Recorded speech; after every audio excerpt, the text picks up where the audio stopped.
The 3D printer. Woohoo! Geek, I'm faster. Sure about that, Tweak?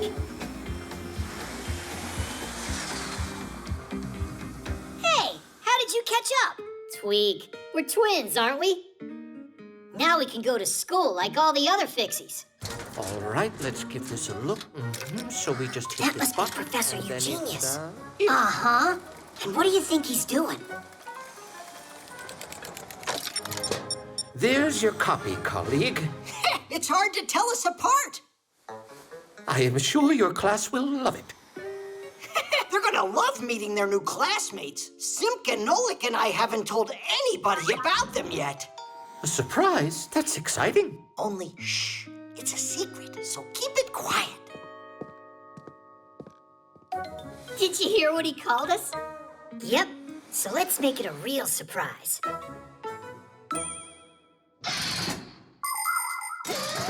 It's not easy being twins. Everyone mixes you up all the time.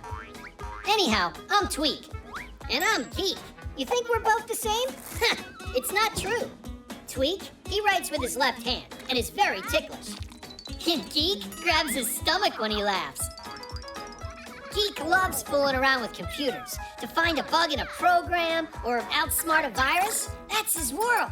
Tweak, he's a master of practical jokes, and together, we're a team that's always coming up with something new.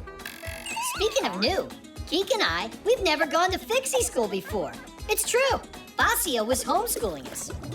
But when we met Simka and Nolik, we decided to give it a try.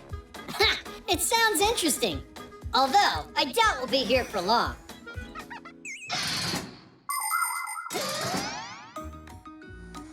Hey, where is everybody? Verida's on her way. Simka and Nolik aren't coming today. Hello, everybody. Oh. Hi there. I'm Fire. Are you a new student? Oh boy, he's so scruffy. I'm Tweak. I'm new here.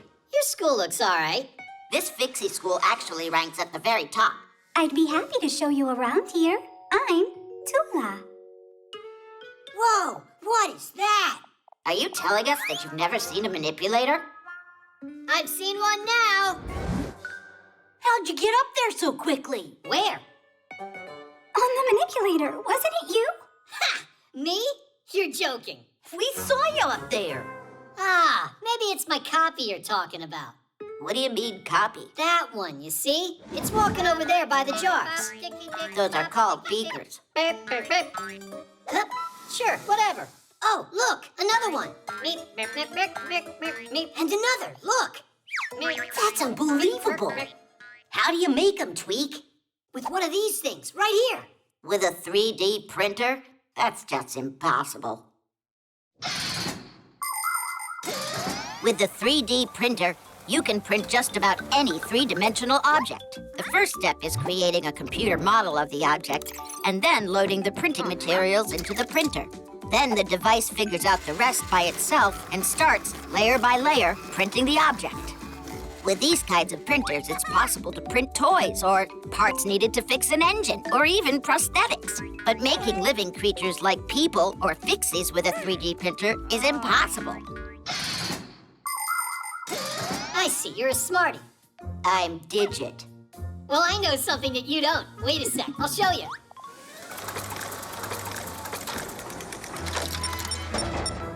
Ta-da! No way! It's just like a real Fixie. Like me? Splendid. So, I see you've already met our new students. Professor, this one is in our class, and this one, he's only a copy made by the printer, or vice versa. Quite a surprise, isn't it? A copy, you're telling me. The quality's great, only the head is a little off. But don't worry, we can reprint it. Huh? Do what? Class, get to work.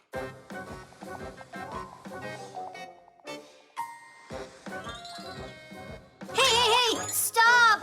It was a joke! That's not a copy, it's my brother. I'm Geek, and he's Tweak. Twin brothers for real? Splendid. And we were about to shove you in there. I told you that this was impossible. It's time for class. Is everyone here? Not quite yet.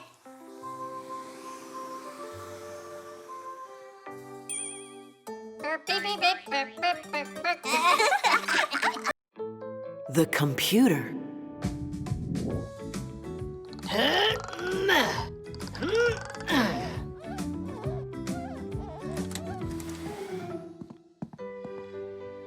They deliver things so quickly now.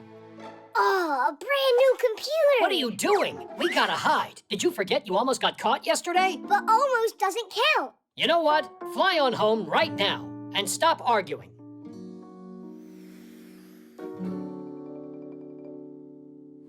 Here goes. A computer consists of a monitor, a keyboard, a mouse, and some kind of case like this that holds the CPU, which some people call the computer's brain. Portable computers are called laptops. They have all these parts inside of them, even a camera. Unlike a desktop computer, a laptop can run when it's plugged in and from a battery. And don't forget smartphones. They're computers too. They can do so many things and can fit right in your pocket.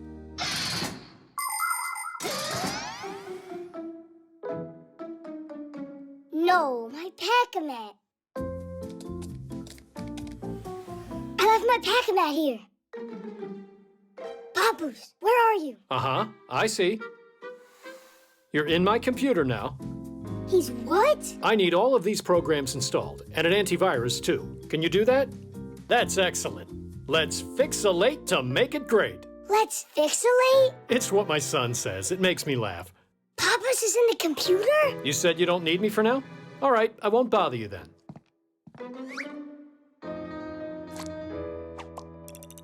Aw, Papoose. Nolik, how come you're still here? And how come you were talking with Tom Thomas's dad? I what? Fixies don't interact with humans. Besides, I was here the whole time. Then who's in the computer?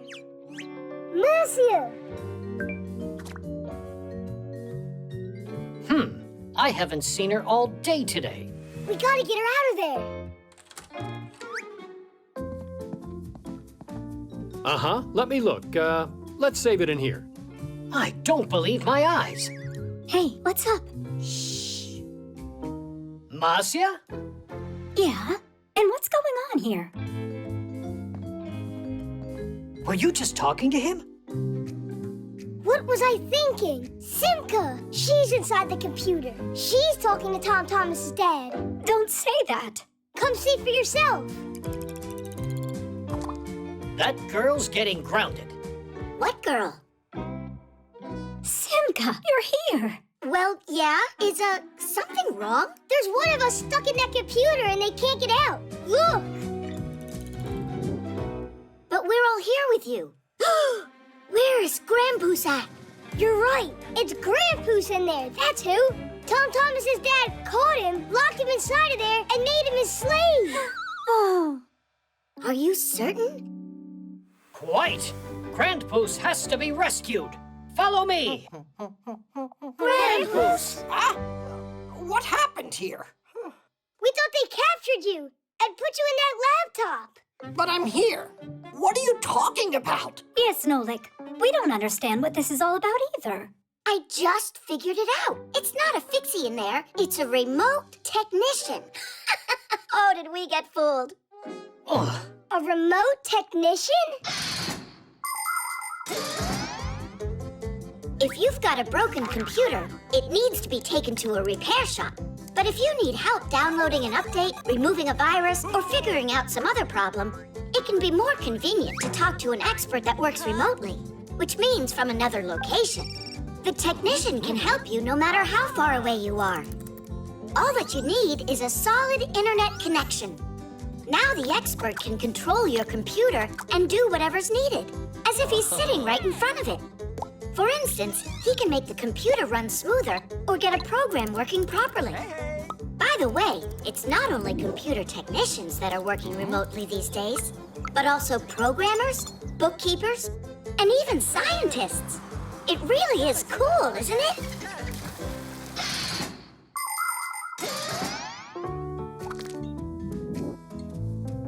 This is great. It's all done. Thank you so much for your help. Actually, I have one more question. A Fixie slave in the computer. Who came up with such a foolish idea? Why are you looking at me? You should blame Tom Thomas's dad. He's the one who called tech support.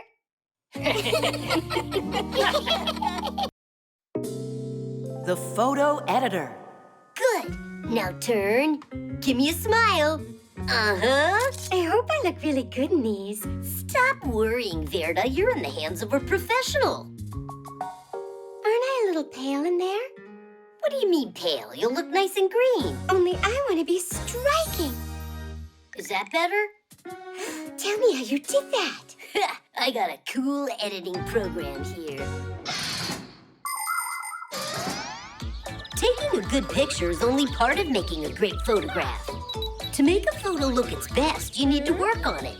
That's where a photo editing program comes in. It has so many tools. With the help of an editor, it's possible to crop pictures, change the lighting, get rid of unwanted objects, or add something that wasn't in the photo when it was taken. Basically, you can make all sorts of crazy things. The only limitations are your imagination and skills. If you want, I could make your eyes bigger. You can really do that? I can make you real jewels out of all your photographs. Class! Then give me long eyelashes. That'll be pretty. How about a crown, too? I think it looks great. Oh, Fire, you're a real pro, aren't you? Only I'll need some time to get it done. You know, it's a creative process. I get it, Fire. Of course, I'm not going to be a bother. And tell everybody else they should come check out my super-duper photo studio.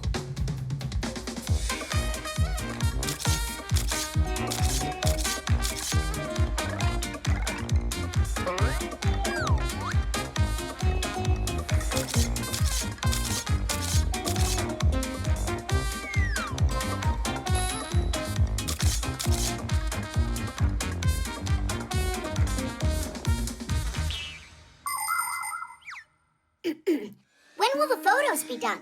Patience. You'll see them as soon as they're ready. Now don't disrupt my creativity.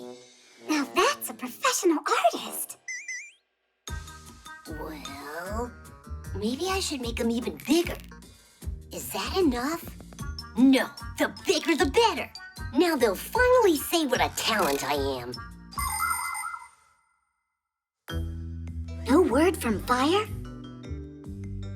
Not yet. Having to create is hard. Hey, you want to bet that my photograph will be the coolest? What makes you think that? Because that's what friends do.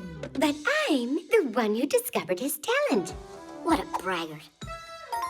Oh, our photos are ready. Come on, let us see, let us see. What? That's not me. A royal clown. How about me? Let me see what my picture looks like. Are those supposed to be my muscles? Let me look at that. Oh, who is that tadpole? Is he making fun of us? Well, cool, right? So what? You think that I look like a clown? And what am I? Macaroni or what? And do those really look like arms to you on there? And my body doesn't look like that. Come on, you gotta be kidding me, guys. I did just what you asked. But you made us look terrible. No, I didn't.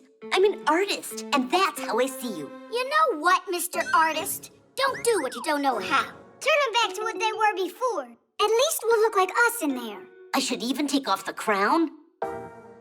If that's what you want. You're so boring. The art of photography began way back in the middle of the 19th century. In those early days, it took around 8 hours to produce one picture. But even with all that time, the photos looked rather blurry and had defects. Photographic artists would touch up the photographs with paint in order to conceal the spots and scratches. Some of these artists even developed techniques where they scraped off parts of the photos and then painted whatever they wanted on top of them. Nature, outlandish animals, and all sorts of fantastic things. It was very difficult work. When digital photography was invented, it became much easier to fix a picture. Just load a photo into a photo editor and edit away. Now the challenge is trying not to go overboard. You want it, you got it. Now we're talking. Splendid. Nobody needs that photo editor. Only, I'm looking a bit small in there. It would have been fine if you'd left my eyes a little bigger. And I was a little taller. I like my photo just as it is. Except you could change how you did this back. Then what do you say? Can you In make my it a eyes, little you can't taller? make them bigger. Come on, Yes, Fires. it was Give me a last little time more you did. muscle. Just But don't did you go do it crazy. on And the a new side? background would look just great. You're never gonna be satisfied. The button.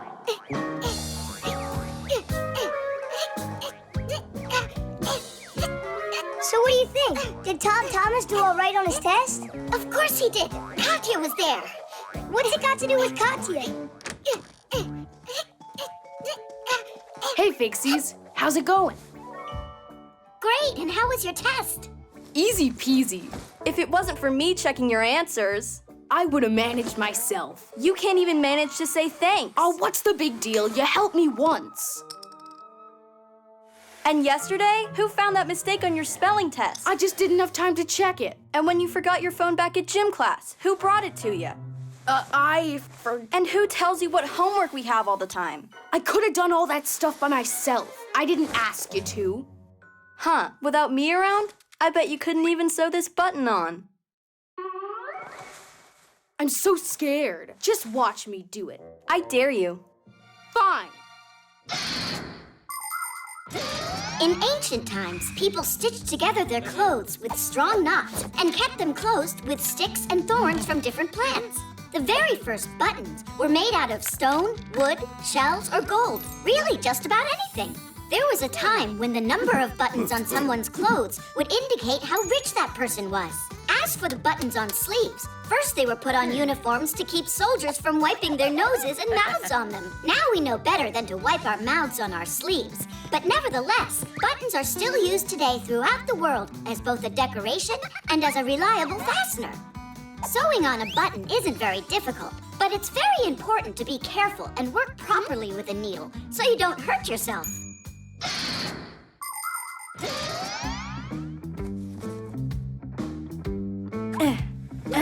What's going on?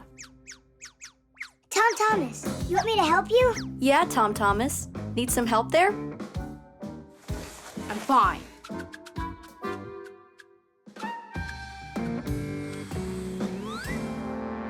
Tadish!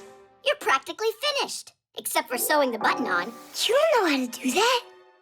What's there to know, Nolik? Stop! How about you try practicing first on this? Be careful, that needle is sharp. Don't distract me. Ow! That's what happens when you forget to follow the safety rules. Here's the thimble. Know how it works? I can figure it out.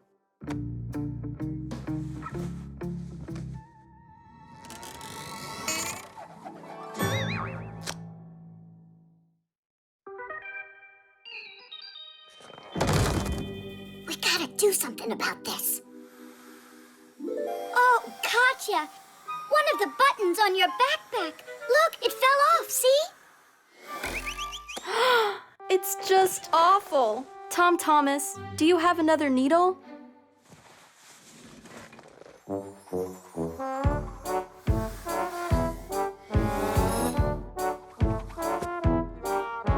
School starts soon, time to roll, but your shirt has got a hole. Don't waste time, all upset. You can mend that hole, no sweat. Stop your moaning, do not pout. With some patience, there's no doubt that a needle and some thread will help you out.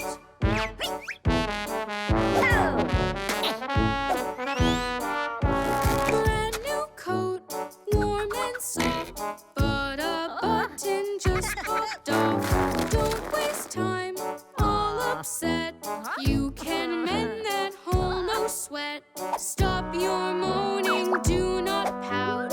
With some patience, there's no doubt that a needle and some thread will help you out.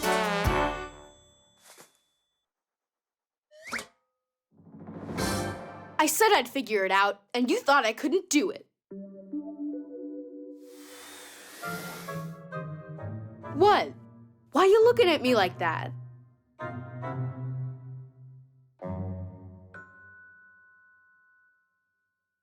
Oh, yeah. Katya. Well, how do they say it? Thanks for helping. You're welcome. Good going. Only, you know what? I'm not going to check your answers tomorrow. You won't? But I'd be happy to help you study for it if you'd like.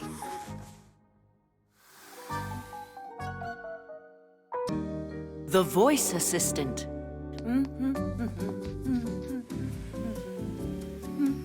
Tweak, Tom Thomas's mom is over there. Today at 10 a.m., you planned on going shopping. You're right. I totally forgot. Alysa, thanks. You're welcome. Is that Simka joking around in there? Peekaboo, Simka, Nolik, are you here? Hang on a sec, that wasn't Simka's voice. Could there be some new Fixie in there? Let's pay her a visit and we'll find out. How about we introduce ourselves first from here? It's great to go and visit your friends, and it can be a pleasant time for everyone if you follow a few simple rules. For instance, you should set a time in advance and not be late. Your host will be very happy if you bring something delicious for everyone to eat. And of course, you should be polite and well-behaved when you're visiting someone. Otherwise, just imagine, you open the door and one of your guests goes straight inside without even saying hello to anyone. He sits at the table and eats with dirty hands, then proceeds to jump on the sofa with his shoes on, makes noise, grabs everything without asking for permission, and doesn't say please or thank you at that. Would you be happy with a guest like that? I don't think so. Her name was, Alysa, is that it? Alysa! Alysa, hi there. Hello. Oh, wow, we've made contact. Are you a Fixie? It's possible. Do I look like one? We haven't seen you yet. Come on out. I'm fine in here. She's a strange Fixie. She'll talk to humans and won't come out and play with us. Alysa, we've got pack-a-mats out here. Come on out and we'll show you. I'm not in the mood. What? You're kidding me, right? Then how about racing on Fixie boards? Maybe some other time.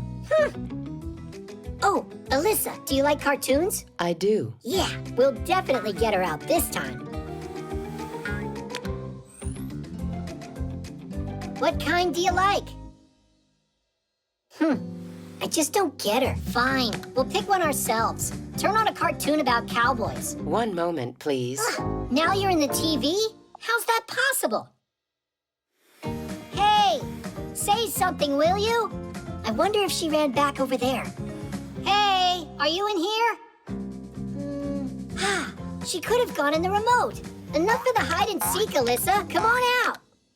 I have a headache and I'm very tired. How are you doing that? She's just punking us, I think. Stay right here. If you see her, catch her. Alysa, come out of there right now. In your dreams.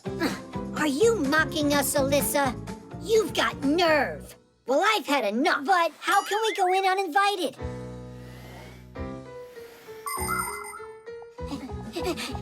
Over there.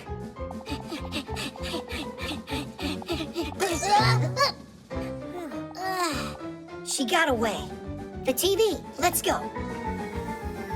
Tweak, Geek, I've been waiting and waiting. What's going on with you guys? We're chasing the new Fixie. Chasing who? Alysa, that's who. What, you didn't hear?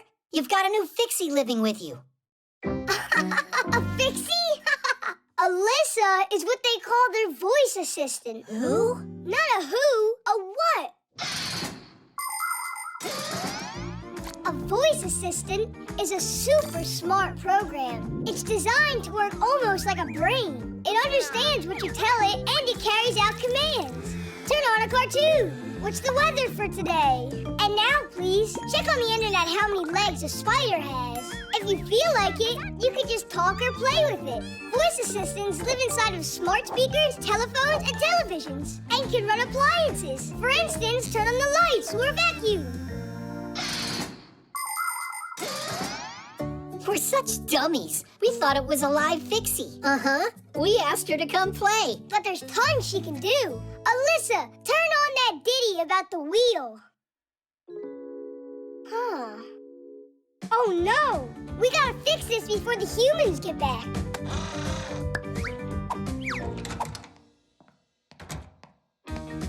Alyssa, hi there.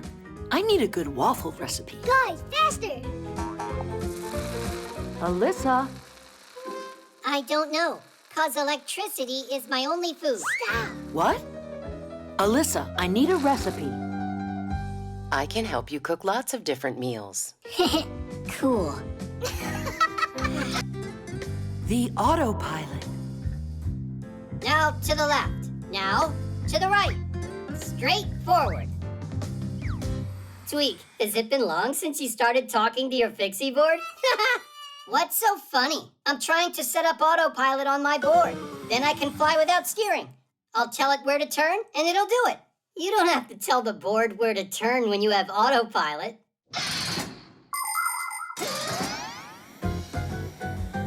Have you ever seen an airplane flying without a pilot?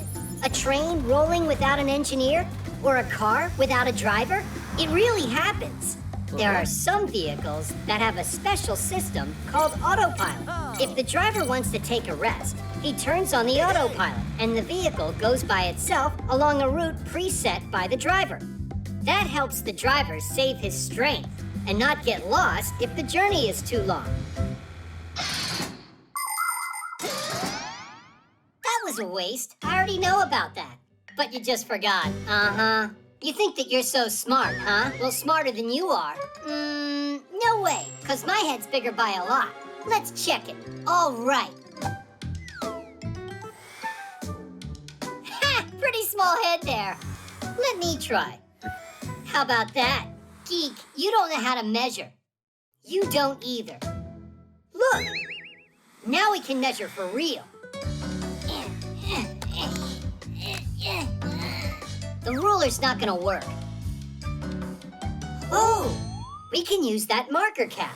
If one of our heads won't fit inside it, we'll know who's smarter. I thought of that before you said it, and I'll try it before you do. Don't you dare!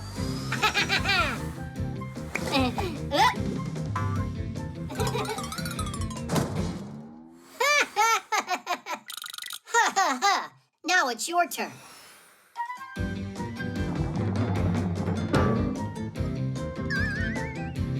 We need something a little bit smaller. Like this?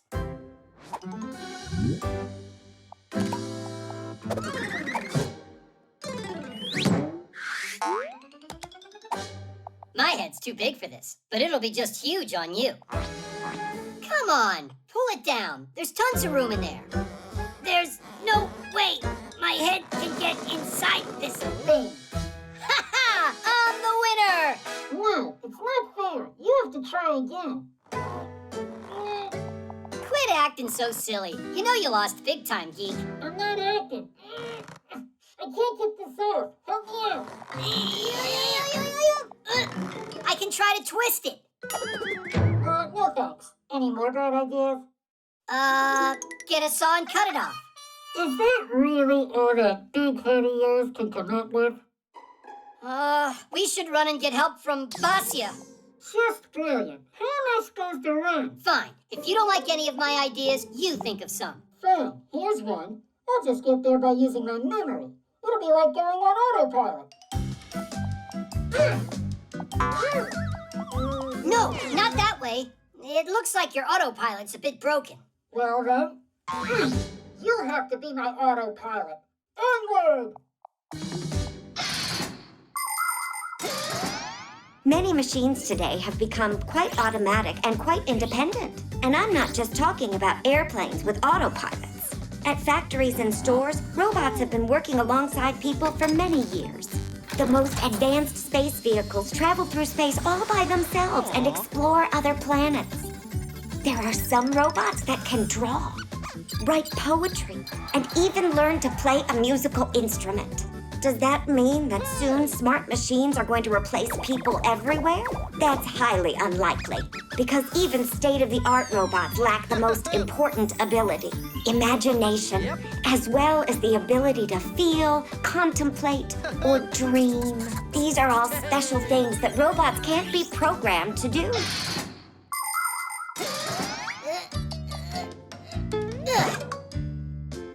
Come on, just a little further. I never thought that being an autopilot would be so hard. And where is Basia? I'm here. Geek, what did you put that thing on your head for? We wanted to prove which one of us is smarter, and I won. By getting him to shove his head in there. So smart. Really smart.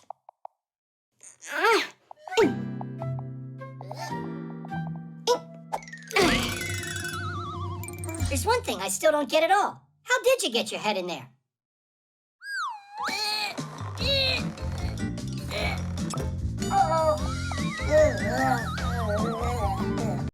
The hook. Woohoo! Simka, look out! Geek, why did you hook the Fixie boards together? Because it's fun to fly in a train. Anyhow, I'm Tweak. Geek's over there. Hello. You really must learn the proper way to use things. You agree?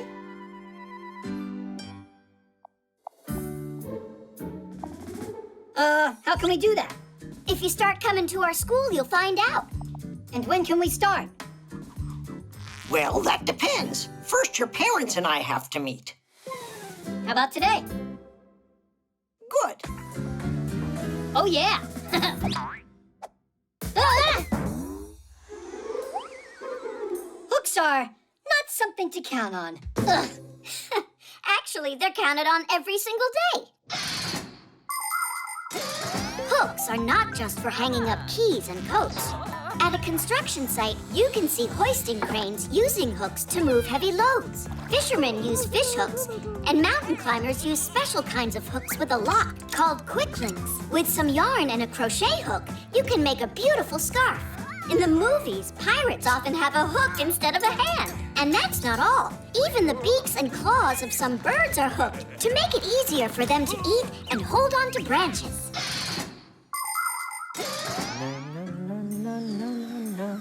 Irons, phones, and toasters, MP3s and TV screens.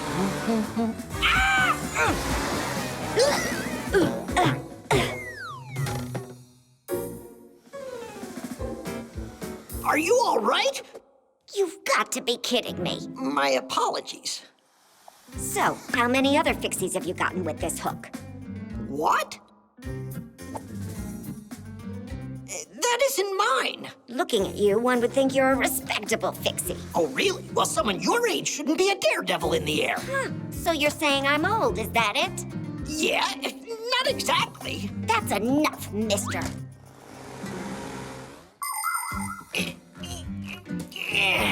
My, how they tied this up.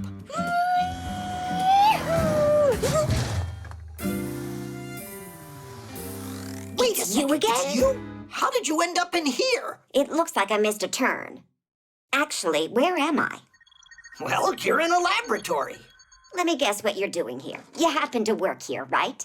You're quite observant. At least one of us is. Don't you see I need help? I could get you out if I used the hook, but I'm pretty sure you'd rather I didn't. Just do it.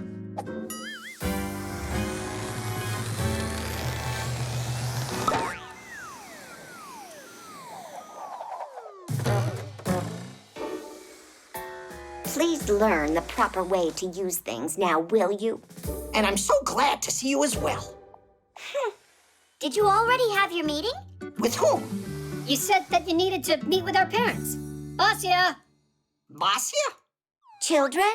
You mean you're the parent of these boys? What? And you're actually the professor at that school for Fixies? Ha! What an outrage. I believe you forgot something. So this was your concoction. Ha! Chips off the old block. And generally on their very best behavior. You mean like you are, their grandma? A lot of Fixies are real homebodies, but not me, not this Basia. I've spent my life moving from one place to another. I've been all over the world. When I lived in Paris, I screwed into one of the legs of the Eiffel Tower as it was being built. And in Great Britain, I fixed a tea kettle for the Queen of England herself. It was lots of fun, although sometimes I did feel lonely. But then everything changed the day I found a pair of gears at a dump. They were a little rusty, but quite nice, and a totally matching pair. I cleaned them and put them into a mechanical clock, and then kaboom! They turned into Geek and Tweak. Now we live all together as a happy family in a human apartment. But we might not stay for long, because we're always on the lookout for our next adventure. It looks like Grandpa's hooked you in with that hook now, didn't he? Yeah, quite literally. I hope you'll remember that it was I who saved you with this thing. It was funny. I was thinking to myself, who's this mean old man that's dragging me? And with all that yelling of yours, I thought I'd go deaf. And what about Fixieschool? Can we start going there? Why not?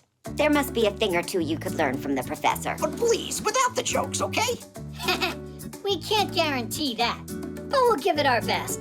Titties! The roller coaster.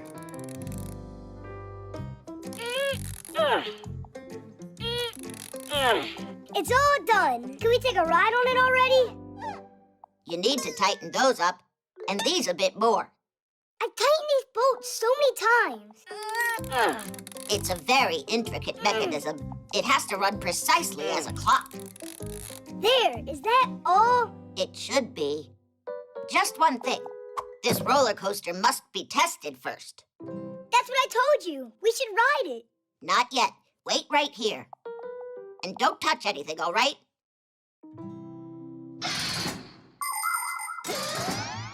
Anybody can have fun on simple rides like swings, carousels, and sliding boards. The kind you find in just about every playground.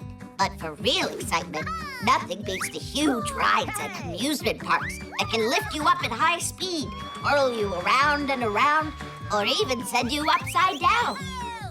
Before any of these rides are open to the public, they go through a long and thorough inspection, with the first passengers being heavy bags or mannequins.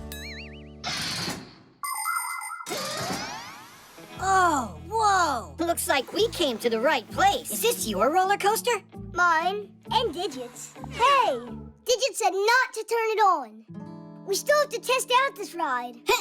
So, test it on us. Without Digit? Ugh, enough already with Digit. You scared to start it yourself? Me? Well, yeah. Why's Digit allowed and you're not? Yeah, why not? I know how to use these buttons too. Are you ready?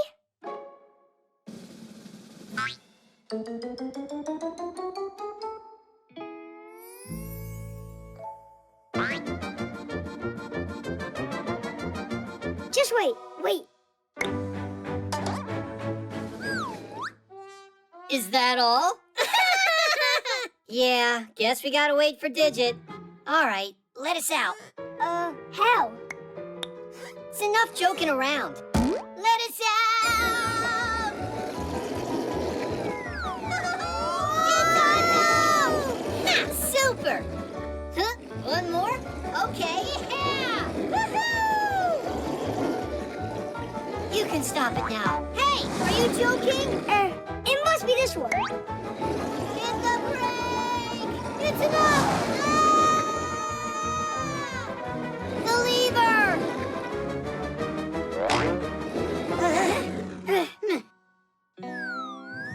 How long we gotta hang here? I thought you said you knew how to work this thing. I didn't think it was so hard. No! Don't touch anything. That's enough testing for now. We'd rather hang. When's Digit gonna finally get back here? Nolik, didn't I tell you not to touch it? I don't even want to imagine what would have happened if they fell down from there.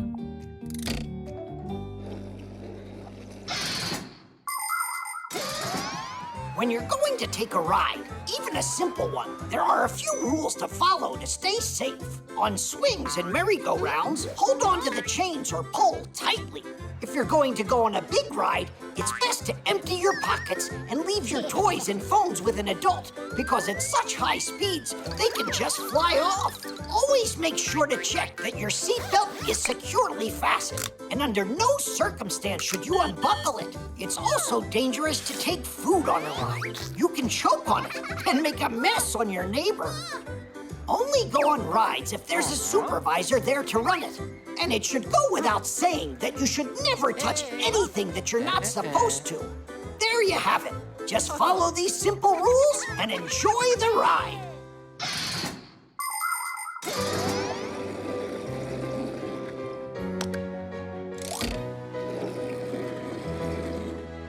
The roller coaster is now open for rides. Yeah? All right. And can I go on? What if 54 tests aren't enough? I think the only one thing that hasn't been tested yet are the nerves of our inventor.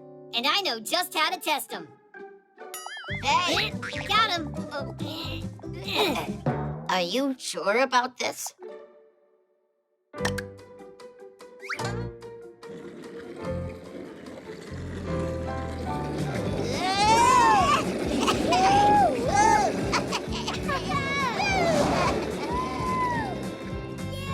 Huh, we haven't tried pressing this button yet. Don't press it. It's a surprise. A surprise. Meant for Tula. That was awesome. One more time. The hologram. I think it's 7. Yeah. Oh, looks like I've got that number on my card. You're so lucky, Fire. I know, right? Whoa! Chusaka! Hey, Chusaka, no! Aw, and I was so close to winning. I'm so tired of Chusaka ruining our games. Well, you know, dogs like playing their own games. And what? She has to play right here? Help me out. We'll put these back where they were before. Uh-huh. And then she'll just come in and mess it all up again. We need a way to distract her somehow. So, we're gonna feed her, huh? Not quite. We'll make a piece of candy for her. It'll be a hologram here on the phone. Chusaka will be busy trying to figure out how to eat it the rest of the day. That's great. But a hologram, how does it work? A hologram is a three-dimensional image projected into the air. It looks like a real object from every side, only it's translucent. You can look at holograms in your own home. To do it, you need to make a pyramid out of clear plastic. Any clear plastic box will work. First, cut out the 4 sides and connect them. The next step is to look for a 3D hologram video on the internet. Start playing it and put your plastic piece on top of the phone. Pretty cool, isn't it? Class! It's like real candy! Chusaka! Get over here!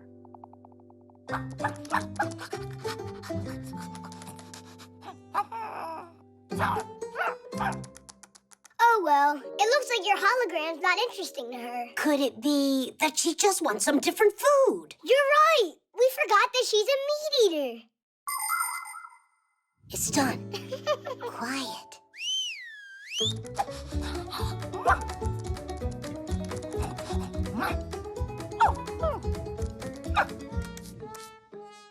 I don't get it. What's wrong with it now? Nolik, how dumb are we? We made her some meat, but it doesn't have any smell. Done. Let's hide.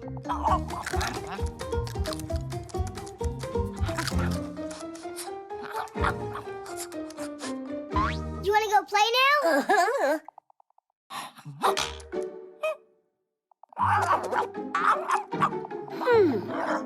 It wasn't the plan for the hologram to work like that. Fire, we gotta help her. Help her? How come? She's the one that did that to herself. Fire was just kidding. Tell her, Fire. I'm sure that you've seen how superheroes in the movies often use holograms. They might use them to call a partner or look at a map in 3D. But it isn't just in the movies. You can find this technology in real life today. With its help, scientists can make models of the human body that are easier to study than flat pictures. You can also find holograms in museums, both as items on display and as guides. There are teachers already giving holographic lectures, appearing to be right there in the hall. And in circuses, holographic images are being used to replace animals. Now, instead of elephants, dolphins, and lions, their three-dimensional copies perform. And it's great! They're no less exciting than watching live animals. And this way, the real animals can be free to roam in the wild. Chusaka, no! Come on, stop kissing us, Chusaka! Chusaka, stop it right now! What's going on? You sad little thing. Who did that to her? Chusaka, just hang in there. I'm gonna save you.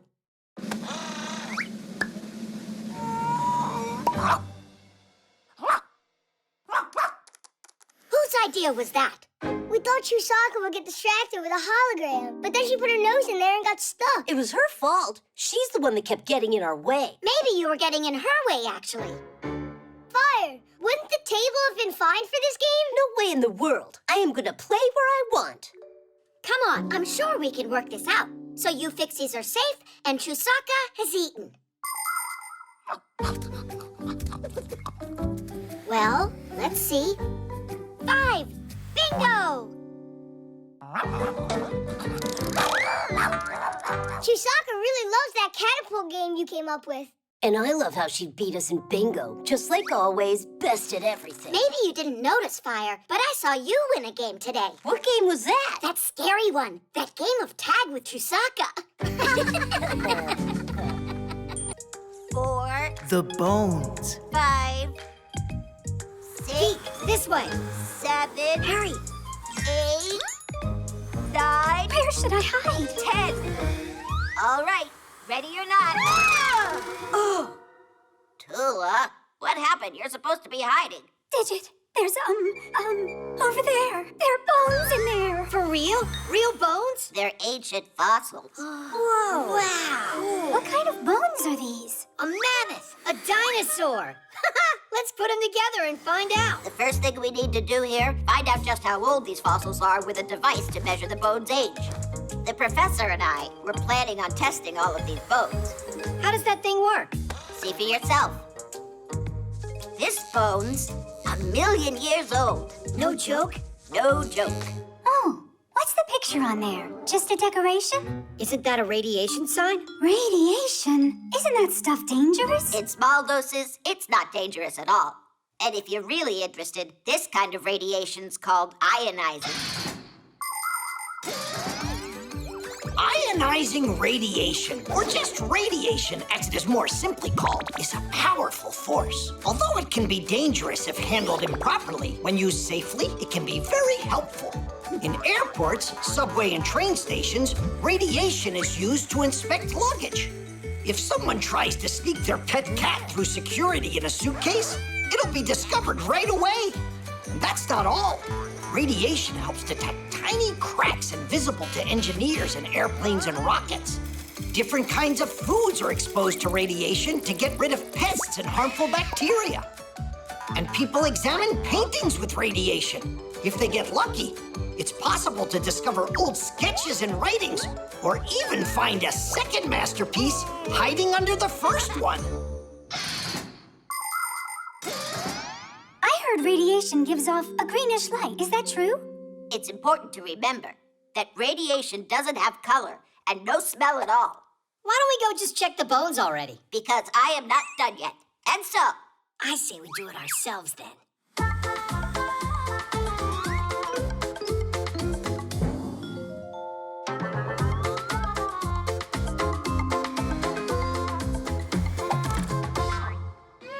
It's just some regular fish.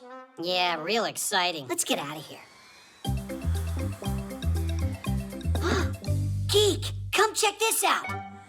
There's more bones? How about there? There are lots more in here. Let's build something cool for Smarty Pants. A special specimen. The skeletons of humans and many animals are made out of bones. They last a long time, and people use them to help figure out when a certain animal lived. How? The secret is in radiation. Bones, as well as living organisms, are a little bit radioactive. In specially equipped laboratories, scientists can take a layer of an ancient bone and pass it through a special machine. The less radioactive particles the machine detects, the older the bone. Ooh, what's that? I think it's an ancient creature. Digital figure it out, right? No doubt about that. The age of this specimen is 10,000 years. Obviously a bird, then. So you think it's a bird? Right, with horns. That is strange. 100,000? That would make it a snake. With wings, you mean? And here, 1,000,000 years old. Then it's a fish. A snake bird fish? Is it possible? Is everything all right? Is there something wrong with your device? Snake, I'm sure. Here it's bird. Here it's fish. And snake. I just don't get what's wrong.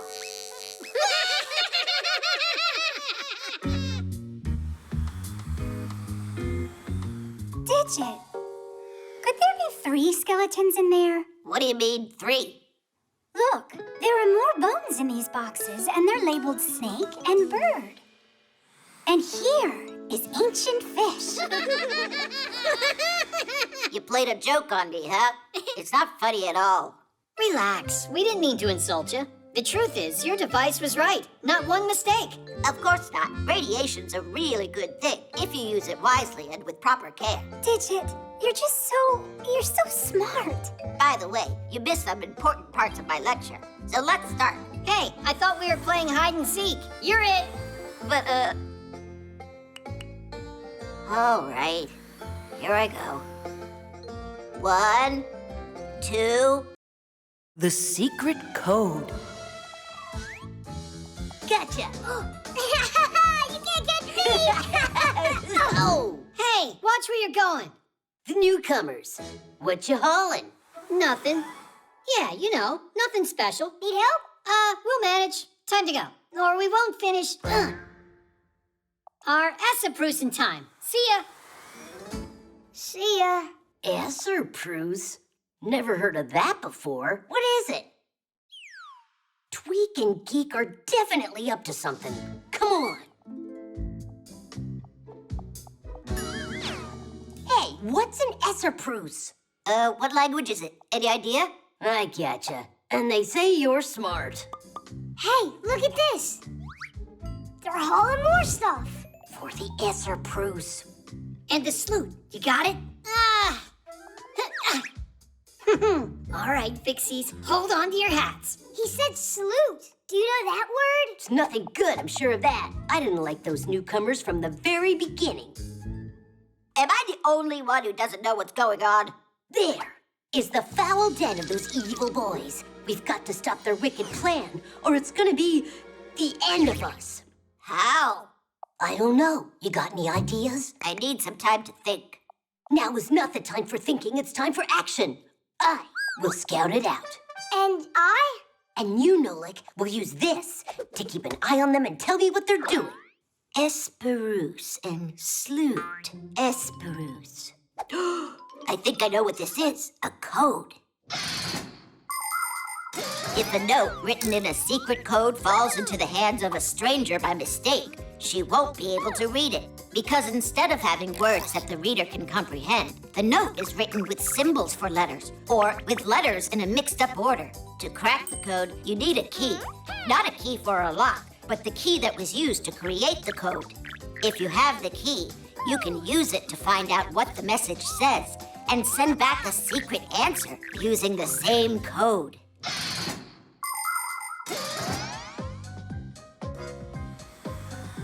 Blue, come in. This is Red. What do you have to report? Red, this is Nolik. Blue, I meant to say. The twins are flying off towards the warehouse. Hi.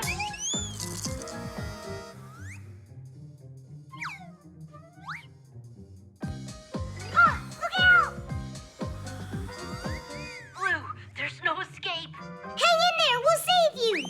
Digit, Red's over there. No, not Red. Fire. We've got to go save him. Ugh. It's the twins who need to be saved from fire. It's the what? They'll come in, we'll flip the switch, and it'll be Essa-Prus for all of them. No way! Not on my watch. I won't let you do it. Fire! Stop! People have been using codes for centuries. The ancient Greeks wrote letters on leather strips that, when wrapped around a cylinder, would make the secret word appear in a row.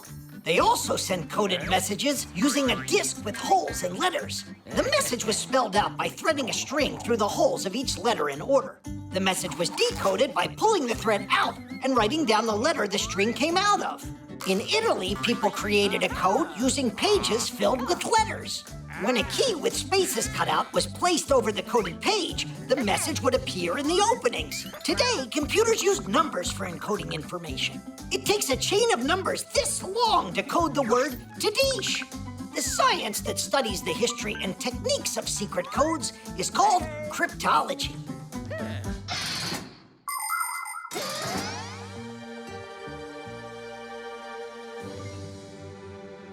Hey, you never got taught how to knock? Our Essa-Prus is ruined now. All right, since you're already here, then... Surprise!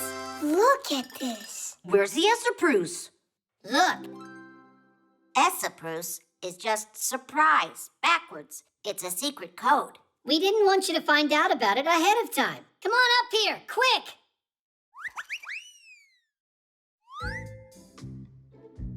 It's a trap, I'm telling you. Somewhere up here is where they're hiding that salute. Try to say that same word backwards. Wait, is it tools? It means tools? That was another code word like surprise? Then Tadish would be what? Should it? Awesome! Should it? Should it?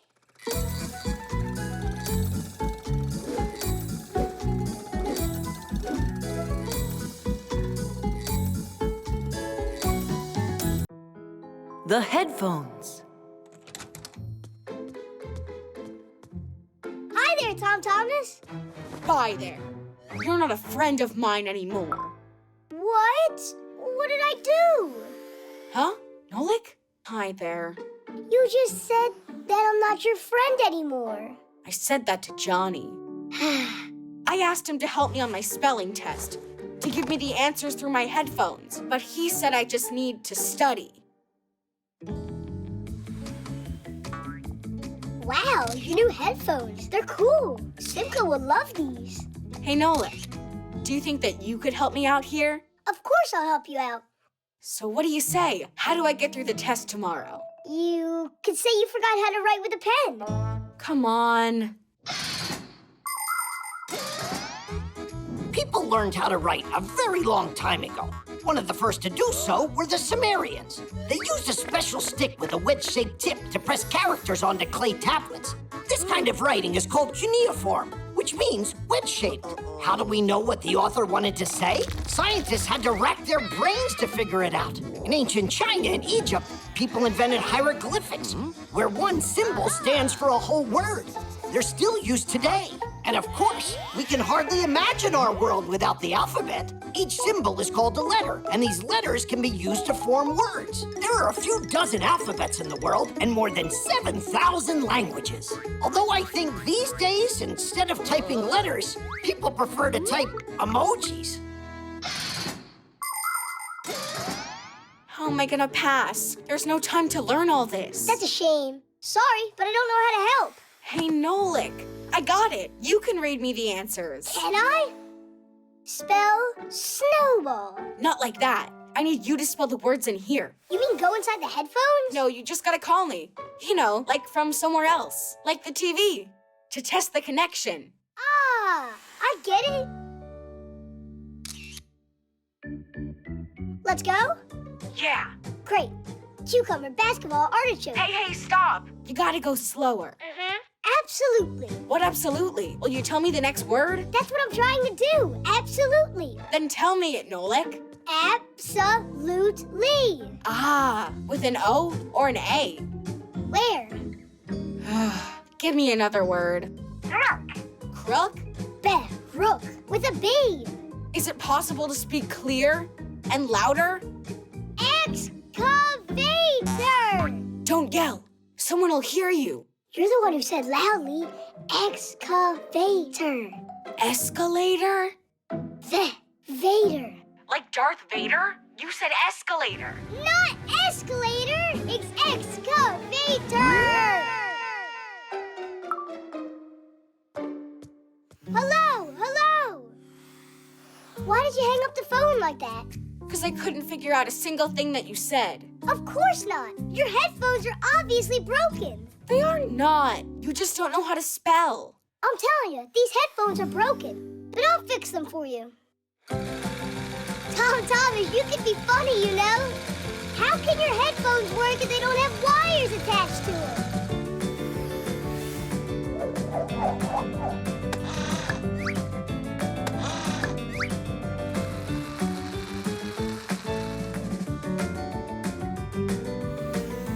Here you go. Now I'm sure that you'll hear me. What were you thinking? These headphones are wireless. What are they? Wireless headphones get connected to a device via Bluetooth. This is the symbol for it. Click, and the gadgets each start sending radio waves so they can recognize each other. Contact made. Play your favorite music from your phone or tablet, and the sound will be heard in the headphones. After using them, the headphones need to be recharged inside their case that works as a battery. And if the headphones are big, they'll need to get plugged into an outlet to get charged. Class. Thanks for nothing. Some friend you are. I was just trying to help you out here. School sent a message. The spelling test got rescheduled. Hooray! Hooray! I'll fix your headphones. Now you have plenty of time to study for your test. Uh-huh. I can start tomorrow. Hello, Johnny. Want to come over and play? I'm here to study. Tomorrow's a science test? Really? Come on over. Diddy! The piano. We got your phone checked and cleaned up. Great. Thanks, Fixies. You're lucky you got Fixies here. In our house, the piano's broken, and we got no one to repair it. A piano? You got one for real? Wait a second. Maybe you could try. A piano? I can do it. Do you know how it works? You're gonna tell me, right? A piano is a string, percussion, and keyboard instrument all under one lid with a full-blown mechanism inside. Every one of the keys has a hammer attached to it. When you press a key, the hammer strikes a string and it starts vibrating. That's how the sound is born. The thinner and shorter the string, the higher the sound. The longer, the lower. Pianos come in different shapes and sizes, but making beautiful music is something you can do on any piano.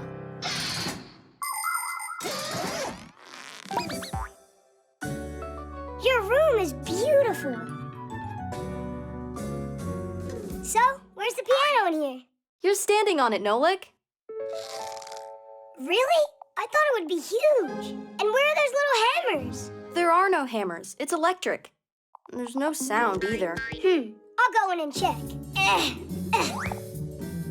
Oh, now I see what's broken. We have contact. Tidish! Tidish. What? Ah, I didn't tighten it up. Sure enough. What a scatterbrain.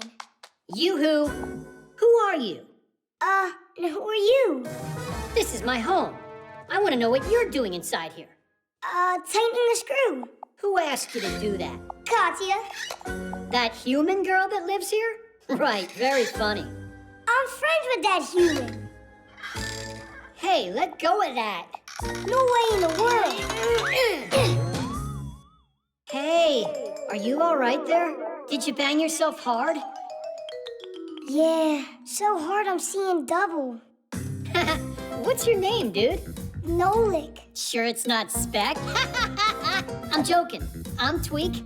And that's my brother, Geek. Him and I are twins. You know what that is? Do you know how Geek and I became twins? There once was a very hard-working inventor who needed to make two identical gears with very thin edges. He worked day and night, carving, grinding, and polishing those parts, putting his heart and soul into it until those two gears looked identical. And as you already know, when a piece of soul goes into making something, a fixie appears. And in this case, there was enough soul for two of us. But our lives changed when the inventor died. We got picked up together with his other things and dropped off at the dump. Without any work to do to stay charged, we just zonked out. If it weren't for a chance meeting, we would have perished. Hey, Tweak, don't tell them everything at once. We got time. Is that human really your friend? Uh-huh. But Fixies aren't supposed to mix with humans. Well, Fixies aren't supposed to break things either. But it's just because that human girl is... Katya! Katya. How do you put it? The piano's not her thing. Nolik! That's for you? Yep. You got the guts to introduce us to her? I thought Fixies aren't supposed to mix with humans. But you're friends with Katya. That means she's a human you can trust.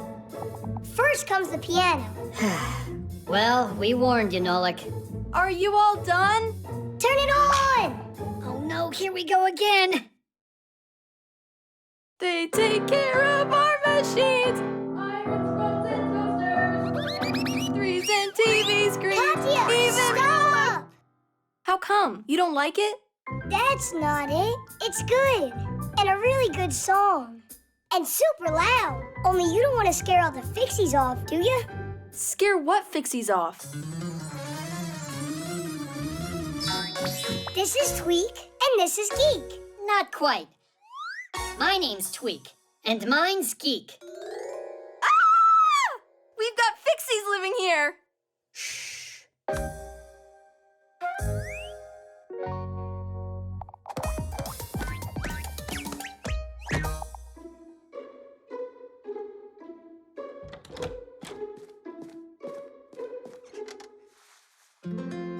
Thanks for your help. We're always here to help you. Thanks a lot. Only now I got my own Fixies. You've never met them. New Fixies? Only, shh, don't tell anybody, 'cause it's a secret.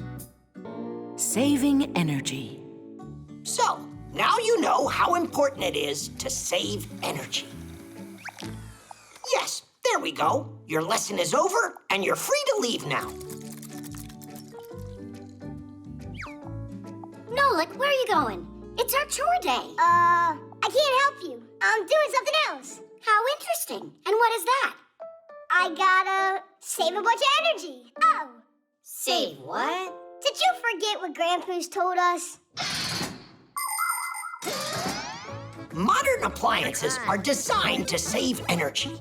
All of today's tablets, notebooks, and phones are equipped with a special power-saving mode that lowers the brightness of the screen so the programs don't consume the electrical charge too quickly, and the device can run longer. Appliances like TVs and microwaves should be turned off when they're not being used. And of course, every time you leave the room, remember to turn off the lights. I don't know about you, but I think Nolik is just being lazy. He doesn't care at all about saving energy. Hey, I think I've got a good idea. Let's try it. An energy-conserving, fuel-efficient Fixie. That sounds really cool. So, can I leave now? No. You gotta stay. You lose all of your energy along the way. All right, I can stay with you and watch you do all the chores together.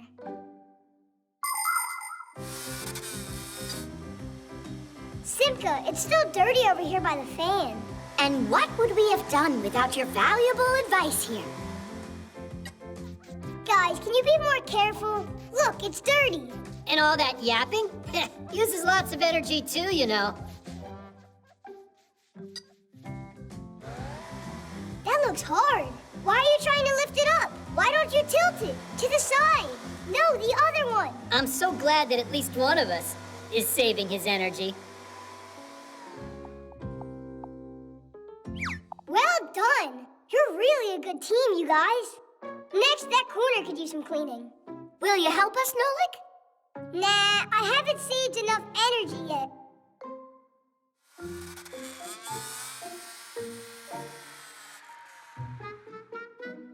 Hey, where did you disappear to, huh? Guys, who's gonna take care of the chores? Simka, pass the ball. Lousy shot. My turn. Hey, what are you doing? I thought that... No, Nolik. You need to rest. If saving energy is your aim, then you mustn't play a game. Oh. Some appliances consume too much energy, while others work really well. They can do the same amount of work with less electricity. Today, new appliances come with a special sticker that has colored bars on it. If the red bar is highlighted, then there's an energy hog in front of you. And if it's the green bar that's marked, then it's an Energy Star Class A appliance. By conserving energy, the appliance helps our environment. And you can do your part to help the planet too. For instance, your fridge. Close the door tightly and don't put hot food inside so it doesn't have to waste energy. And if you spend less time in front of tablets and smartphones, then you won't need to charge them as often. And rather than reading inside under an electric light, you can save energy reading by the light of the sun.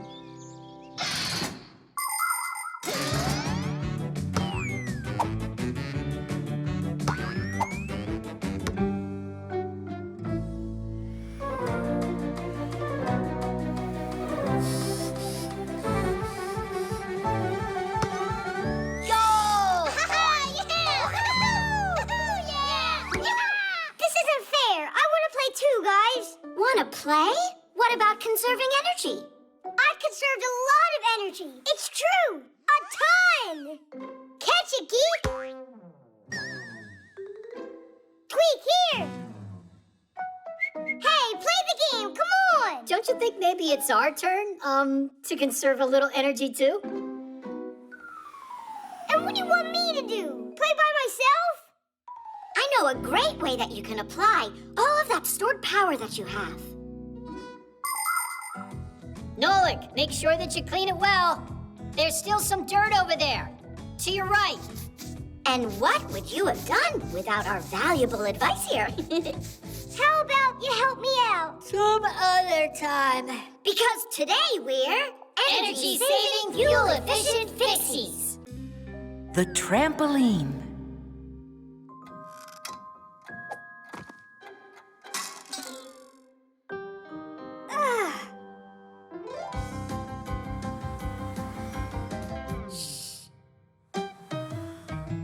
Tula, do you know where Simka is? Uh-huh. Found you, Simka. Tula, why'd you tell him where I was hiding? Huh. Hey, what's going on? I'm in a bad mood today, that's all. Then play hide and seek with us. That'll make your mood get better. It won't do anything. I'm gonna be in a bad mood today. That's what my horoscope tells me. What? That's a joke, right? Fixies don't believe in all that nonsense. Some people believe that the stars and planets have control over what happens in our lives. If you slip on a banana peel, it's Jupiter's fault. If you win a competition, say thank you to Mars. People even make up horoscopes or predictions to try and figure out who's going to be lucky on a given day and who's not. Of course, it would be nice to know what the future holds beforehand. But to this day, scientists have still not found any evidence that horoscopes can actually predict the future. Obviously, some predictions can happen coincidentally, but we shouldn't count on those predictions coming true. Everything is in your own hands. It feels much better to know that your success comes as the result of your hard work, and not because of the turn of some planet. But I really am having a terrible day today. That means the horoscopes aren't nonsense. I say we check and find out. 5, 4, 3, 2, 1. Music's great for lifting your spirits. Now without this little part, everything just falls apart. If you think a screw is knocking, take it out, but just beware. Everything will break without a... Nolik, do you have that huge brush? For what? So we can tickle Tula. Hey, what's that for? Tula. Hey, where are you going? Wait, I'm gonna cheer you up.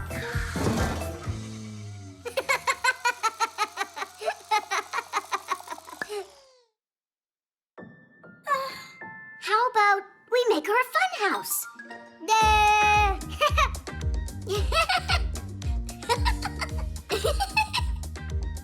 Whoa. Oh, this really isn't funny at all. Oh, here's something we gotta try with Tula. Research by scientists has proven that your mood can improve by jumping on a trampoline. It's not too hard to build a trampoline. Springs are attached to a metal frame on one side and a durable fabric on the other. Some trampolines are like big balloons that are inflated with an air pump, and they can look like a ship or a castle or even a mountain. It's fun to jump high on a trampoline, but safety rules always come first. Otherwise, you can easily fall or strain a muscle. It's better just to jump for fun and let the acrobats perform their complicated trampoline feats. We don't have a trampoline, do we? Wait, I got an idea. Stay here. I'll be right Hang back. on, I want to go with you.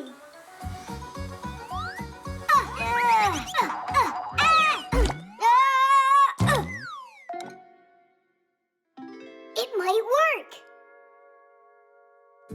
It looks like a gelatin mold. No, it's not. I've tested it. Come on, jump with me. And Simka? We'll start without her. That way you'll be happy when she gets here. Let's jump? I'm sure it won't work. Just give it a try. On the count of 3. 1, 2, 3! Help! Save us! Nolik? Yeah! A horoscope against a trampoline. It's not a fair fight. But that's not a trampoline. It's a dessert. What's the difference anyway? It's like I already said. Today the whole world's against me. What is this? Whoa! Look, I'm flying! Where's that bad mood of yours that you said was predicted by the horoscope? Huh? It went away! Told ya. And just so you know, Digit's the one who built you this trampoline so you'd feel better. Digit, you're splendid. Actually, today's horoscope also predicted that it's gonna be... Tula, you can't help yourself, can you?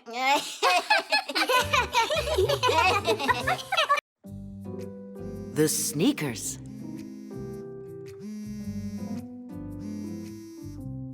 Good morning. How are you, Katya? Hey, Tom Thomas. Look at these cool sneakers my mom bought me. They light up. Whoa. Aren't they awesome? You don't have sneaks like this. And why are you so sure of that? I got them. Yeah? Show me. All right, I'll show you. Only, I gotta use the bathroom. Call you back soon. Do you really have light-up sneaks like you told her? No. But you know, I have these 2 friends. They can make almost anything in the world. Light-up sneaks included. Or maybe they can't do it? Actually, they could do it. They would be no problem. Just attach the little lights and you're done. All right, Nolik, you get the batteries. And Tom Thomas, you get your sneaks. Uh-huh. And I'm off to the laboratory to get light-emitting diodes.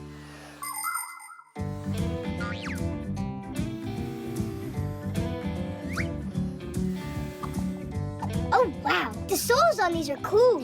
Your soles are just like that. Really?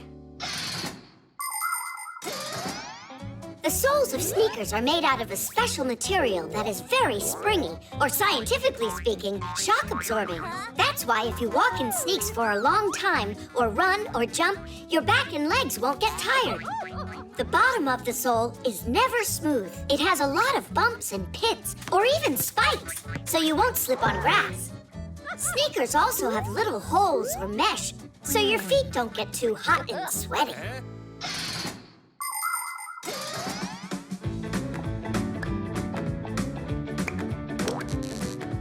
Didish! Call Katya. So, where are your sneakers? Show me. Here. Whoa! And my lights are so much brighter. But I can turn mine on with a remote. Watch this. They're on. Up. They're off. Ha! Mine turn on and off when I jump. I don't believe you. Oh, Katya, can't see you. What's wrong? Huh? Tom Thomas? Hello? What? The lights on your sneakers, that's not how they work. Don't I have these really good friends who know how to make anything in the world? Yeah. Hello? Hello? Tom Thomas. Oh, everything's working fine again. Watch this. Hup! Now they're on. Hup! Now they're not. Hup! They're on. Hup! They're off. Hup! Hup! Hup! Well, you know, I bet your shoes can't blink. Well, you lose. And my sneaks don't just blink. They can change colors, too. Tom Thomas? Don't you know how to do it? We don't. These lights have one color, that's all. Just one last thing for me. Can you see me? Ugh. Nolik, I got it. Grab your paint gun. Uh-huh. Look, now all the lights are white. But if I want, they can be green, or they can be blue, or I can make them orange if I want to. Or they could be purple, or light blue, or yellow.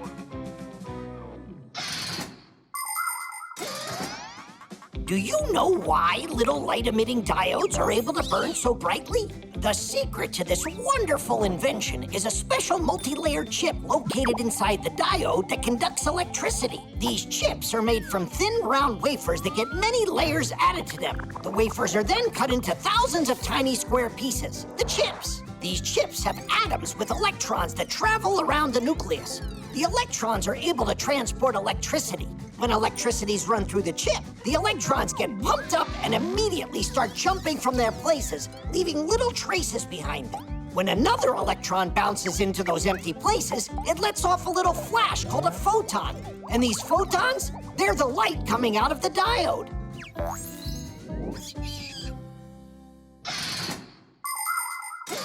There you go. My sneaks are cooler than your sneaks. And you know what else they have? Little wheels. Yours have wheels on them? What wheels are you talking about? Simka? Oh. Well, I have these really good friends that know how. They're really good friends. You know what? I think you should ask those friends to help you out. We need to go. Right, Nolik? Right. And we're taking our lights, too. Tom Thomas, that wasn't fair. Not fair at all. I agree. Wheels would have been just too much work. Aha! I see it wasn't only me using the Fixies to do everything. Those two can sure keep coming up with crazy ideas. Uh-huh. First this one, then that one.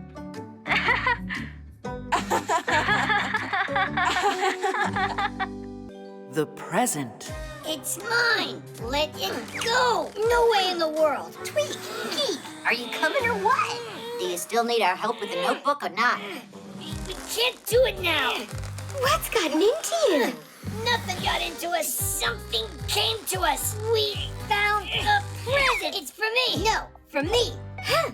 Now we'll find out who this is for. With love from Basia. That makes everything perfectly clear. What isn't clear about it? There's only one present, but two of you. Because it's just for me. In your dreams, Tweak. Well, I know who this present's for. For the one that Basia loves most of all. Huh?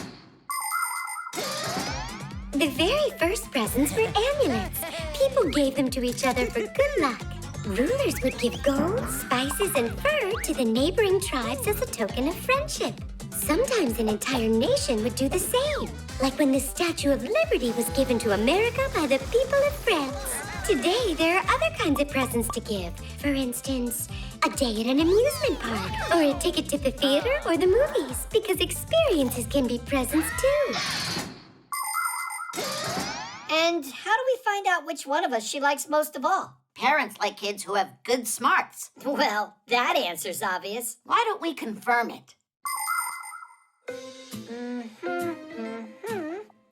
115. Oh, I got the same answer you did. So who's smarter? Neither of you. You're both wrong. But that's my answer, too. Don't you remember? You can't divide by 0.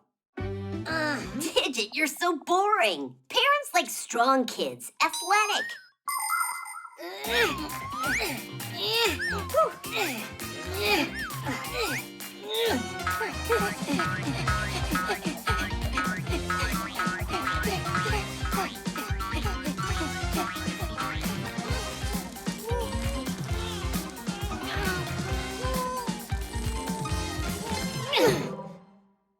Who's smarter or stronger? Who cares?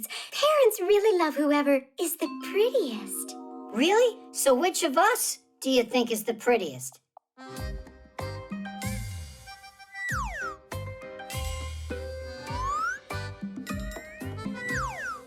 Verda, stop stalling. What, you think it's so easy? You're identical. That's all. I have had enough. I'm the one that found it, so this present's for me. What? There's no way.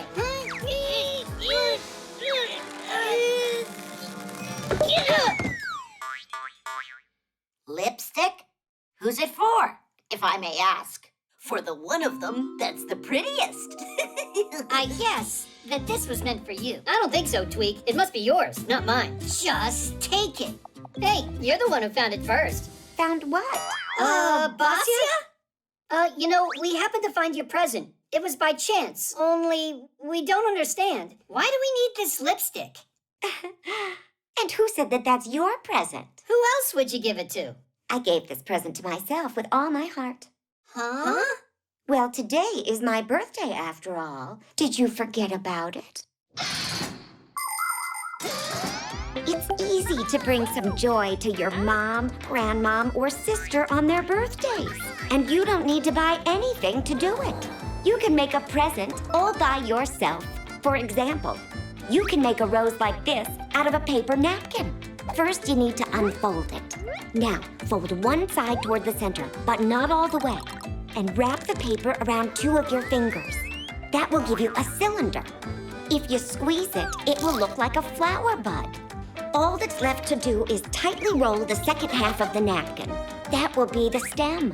As you're doing that, fold a corner of the napkin up and you'll get a leaf. Beautiful. With a few of these roses and a bit of glitter, your birthday bouquet is ready to go. And your present won't wilt for a long time. Basia, we just had a little peek. Your present from us is cooler. Is that right? We want to give you a wish. Yeah, you can make any wish you want. Ooh, how nice. Do you remember how I asked you to fix the notebook? So, why don't you start with that? Let's go, Tweak. Let's go, Geek. We actually came over to help and to say happy birthday. Happy birthday, dear Basia. Thanks so much. We were just wondering, which one of your boys do you love the most? Is it the strongest or the smartest? Or the prettiest? To tell you the truth, I love each of them as much as the other. They both are good in their own special way. The contacts.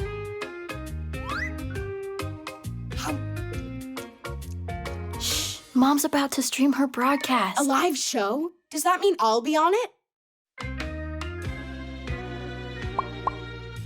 Hey, kids, I have to run out. I've got 10 minutes before my live show, and there's no sound in here. I don't see how I can get this fixed in time. Maybe I could take a look? You really know how to fix them? First, isolate the issue, determine the reason for the issue, and fix it. 1, 2, 3 to Deesh, and now it's all working. All right, why don't you give it a try? I've got my tools upstairs. It's all done. Well, what was broken inside? What should I tell her? Tell her the contacts were dirty. Got it. Yeah, you're always welcome. Do you know what the word contact means in electricity? When an appliance gets plugged into a socket or headphones into the audio jack of a phone, their plugs get squeezed between metal plates. The points where the plugs and plates touch each other are called contacts. If contact is made, electricity flows through the wires and the appliance works properly. But if some kind of dirt gets between the two parts, or the plug gets rusty, there won't be contact made, nor any electricity flowing. Test, test. Can you hear me? They sound better than ever. Tom Thomas, you made my day. No big deal. The contacts were dirty and needed cleaning.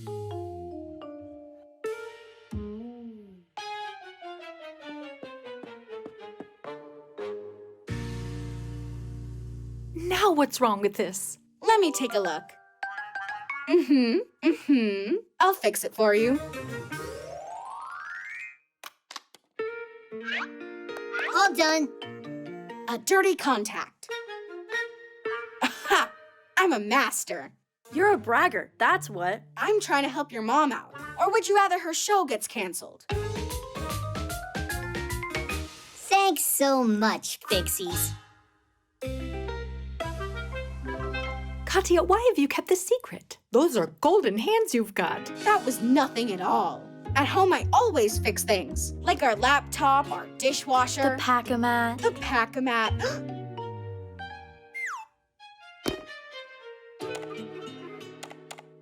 Why doesn't anything work? The blender's broken? Tom Thomas can fix it in no time.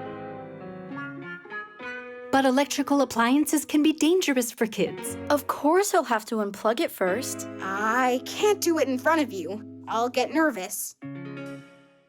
All right, we've got 5 minutes to do this. And don't plug it in yourself. Ugh, what were you thinking? You gotta get the Fixies to come. What's wrong now? Oh, you're right on time. Could you fix this? You're the master. You fix it. I don't know how to. Just say 1, 2, 3 Tadish, and the blender will fix itself. Oh, please, you gotta help me out. I promise I won't brag anymore. All right, you need to put the lid on straight. There you go. That's what you needed for contact. That's all?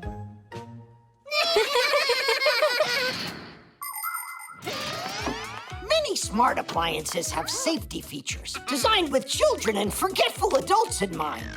Like refrigerators that beep if the door is not closed tightly, or washing machines, electric kettles, and irons that automatically turn off when they're done working or left unattended. Appliances like juicers, slow cookers, and food processors are designed so you can't turn them on if the lid isn't put on correctly. Pretty cool, right? There are even cars today that can detect if they're going to hit something and brake by themselves. It's very convenient, but still, it's better not to completely rely on machines for safety, or to depend on Fixies to come to the rescue. So please, don't leave appliances unattended for long, and take good care of them so they can work properly and safely. Bye-bye, guys. Have a great day. Thank you so much for your help, Tom Thomas. I couldn't have done it without you. It really wasn't just me. Who else was it? I'll tell you. He got help from some real masters. You're lucky to know them. Oh, can you give me their contacts? My vacuum cleaner needs fixing. Come on, Tweak. We have to go and fix that vacuum cleaner. The book. Where did Tom Thomas go today? He went with his mom to the post office to pick up a package from his grandma. Class, I can't wait to see it.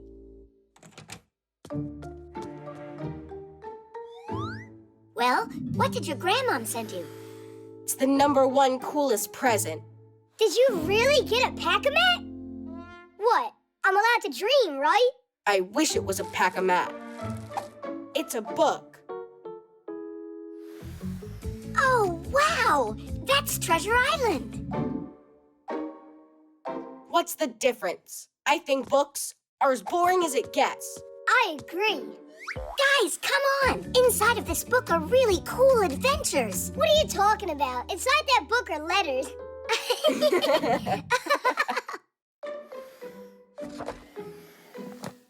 So, you're really not interested at all? Nuh-uh. By the way, inside this book there aren't just letters, it's got pictures. Pictures? A lot of them. And they're exciting, colorful, and huge. How about we take a little peek at those pictures?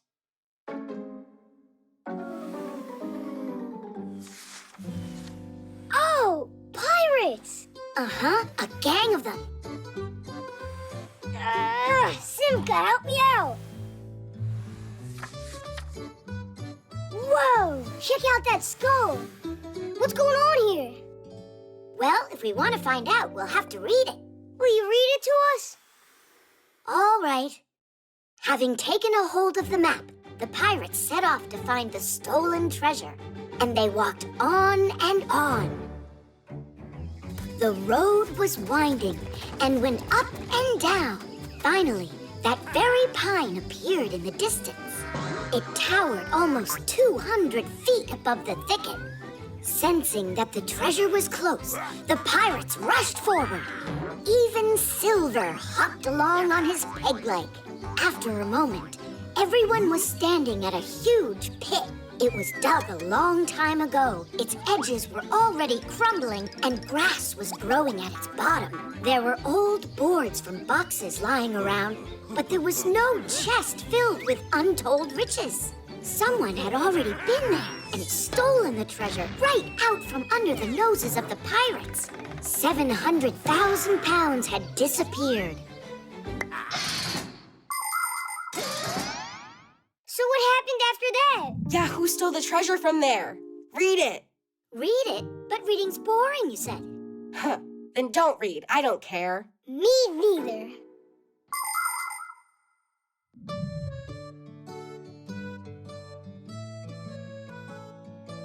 Oh, it's the guy who thinks reading is boring. What? I wasn't reading. I was looking at the pictures. I can't believe you! You're reading it without me? Grab it! Chusaka, this is not yours. Give me back my book. Pull it harder, harder! Yes. Oh, this is bad. That book was his grandma's present. We'll fix it. In ancient times, people copied books by hand, but now they are made in printing houses. First, a mock-up is produced to place the text and pictures where they belong. The pages are then transferred to metal plates, which are loaded onto rollers. Ink on the rollers is pressed onto paper as it passes through the printer. The pages are then trimmed to size and stacked into reams. Next, the pages are put into order, stitched together into the inner book, and finally glued to the cover. Good. Now, carefully.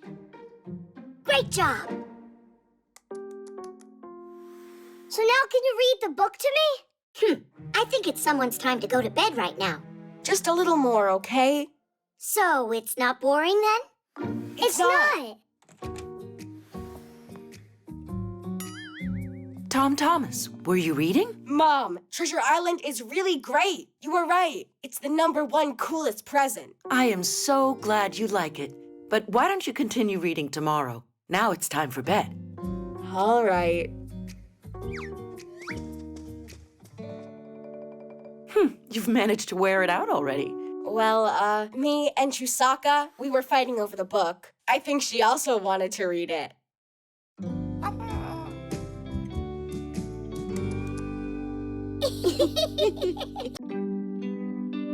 The weather station.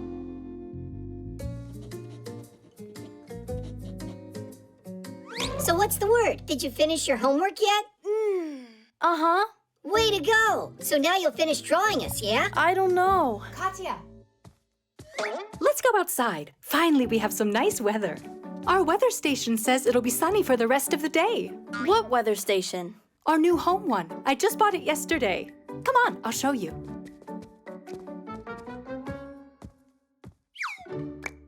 She's never got time for us. It's always school or homework or who knows what. Like sleep. And right now she's going out for a walk. Thanks to new technology this time. You gotta admit, that device is pretty cool. A home weather station is a smart thermometer. It measures the current weather conditions outside and predicts what the weather will be like over the next few hours. And not just the temperature, but also the speed of the wind and whether you can expect any rain or snow. In order to do this job, the station needs two parts, an outdoor sensor and an indoor base station with a screen to display the information.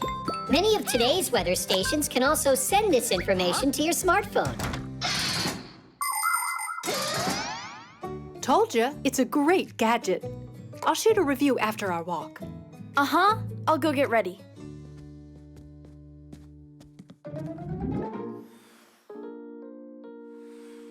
And what do you think Katya and her mom will do if we go and change the weather a little? With the power of our minds? Not quite, with the power of a Fixie tab.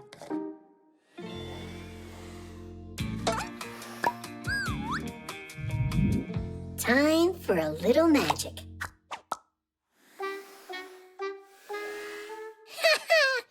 We did it! There we go. You going? Tweak, I promise you, I'll draw you after my walk, all right? Of course that's all right. It's only that I saw the forecast is predicting rain. Uh-huh, like I really believe that. Katya, grab an umbrella.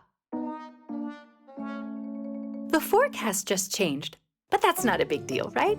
Who cares? A little rain won't hurt us. That's what we've got umbrellas for.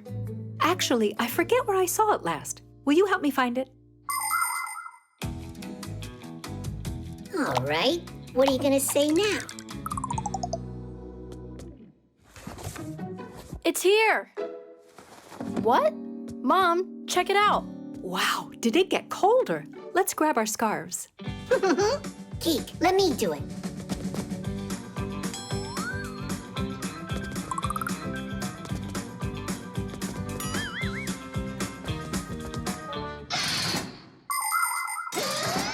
Since ancient times, people have tried to predict the weather. At first, their predictions were made by interpreting signs. If birds were flying low, it meant it would rain. If the night sky was clear, it would be freezing the next day. In the 17th century, when Galileo Galilei invented the thermometer, the science of meteorology was born. In those days, a weathercock or weather vane was used to show what direction the wind was blowing. And a device called a hydrometer would show how humid the air was. Today, all of the changes in the weather are registered by sensors. Their data is being collected every second and is processed by powerful computers. And that's not all. There are satellites orbiting the Earth that are collecting data about the weather down here from up in outer space. I'm not sure if the weather's gone crazy or if this weather station has. Should we check what it says on the internet? Good idea. Where's my phone? Hey, Fixies, what are you planning on doing next? Get out of there, or just forget about me drawing you.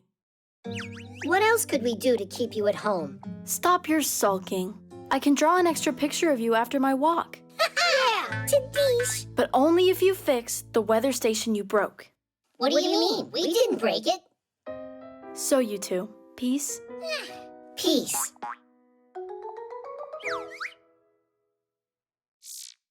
It looks like our weather station got it all wrong.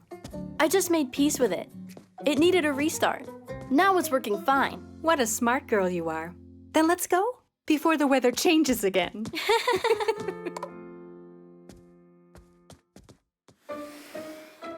What shall we do while they're away? Go stroll together?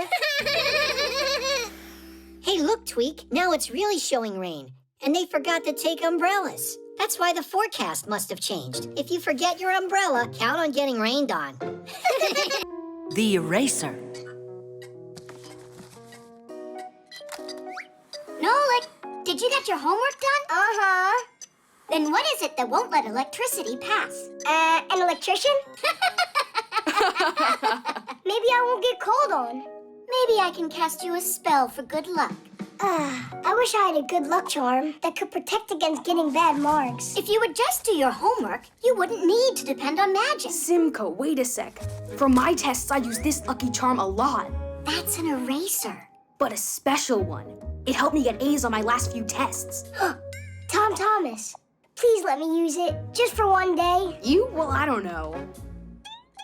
All right, just be careful with it. It's so heavy. It must be from all of that luck inside of it.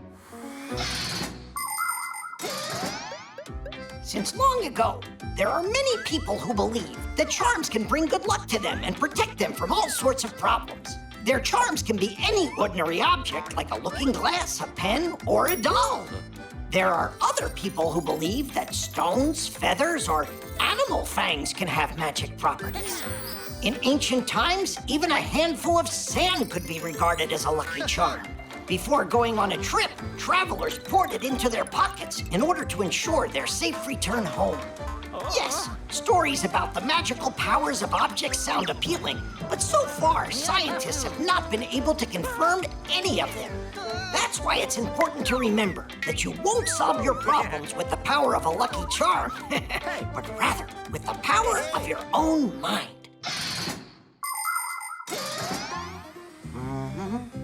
Nolik, you're late for class. And what did you bring the eraser for? Let's see. First, we're going to hear from... Maybe it'll help me too, Nolik? Hey, leave it alone! Simka. Can you tell us, what is that? That's an electric circuit with a lamp. That's right. And who is going to tell us? It's working. Why the light bulb in this circuit is glowing? Do you want to try it? Digit, the light bulb is glowing. Can you tell us why? Yeah, because there's a filament inside the lamp. Mm-hmm. And it gets heated up by the electricity running through the wires. Just a coincidence. Can I try it too? Go ahead. There's enough luck for everyone. I'd look at my homework if I were you.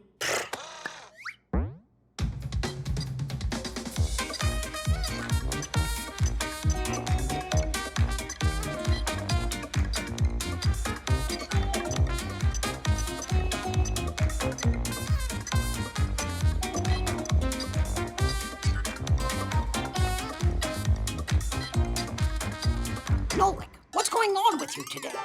I'm asking you for the third time. What is it that won't let the electricity pass? Wait a sec. He needs a second for his charm to give him the answer. Ah, that's what it is. And so? And nothing. It helped everyone else but me today. Actually, your charm does hold the answer. Can you tell us what it's made out of? It's made out of eraser. And erasers are made out of what? We can't keep stretching our lesson out like rubber. Is it rubber? Erasers come in all shapes and sizes. They're made out of rubber, a material derived from latex, the sap harvested from rubber trees that grow in tropical countries. Although today, most rubber is a synthetic made at factories. The rubber sap is mixed with dyes and sulfur to help it solidify, and then the mass is heated and formed into a sheet. After the sheet cools, it's cut into pieces that can be used as erasers. By the way, the very first erasers weren't made from rubber, but from bread. You mean rubber won't let any electricity pass at all? Well, you're absolutely right. Want to check it?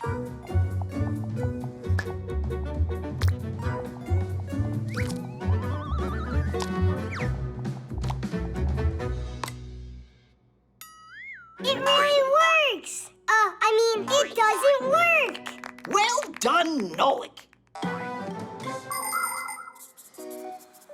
How was it? Did you get some luck from my charm? For sure.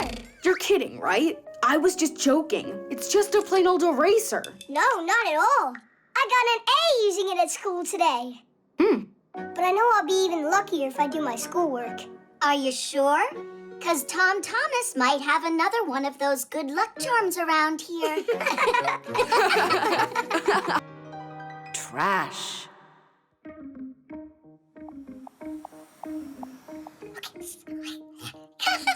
Prepare yourselves. Right now, Maestro Nolik will use nothing but mind power to switch these shapes around.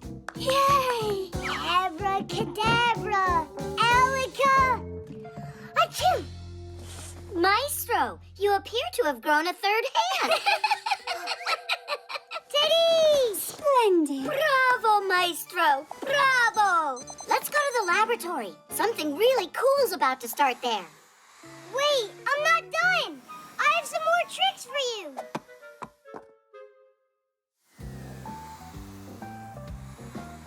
Oh, dear colleagues, so glad you're here. Have a look at my latest invention. It's a mini recycling factory for trash. Are you ready for some magic? You mean a trick? Professor, your report.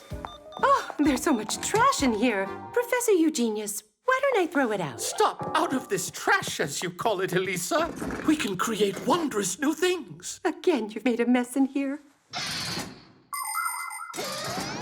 What happens with that trash that you've gathered into a bag and thrown out? It's taken by a trash truck, together with other trash that's been collected, to a dump. And there, what once started as a small pile can gradually grow into a huge mountain of trash. And more trash keeps coming every day. Oh, Marcia!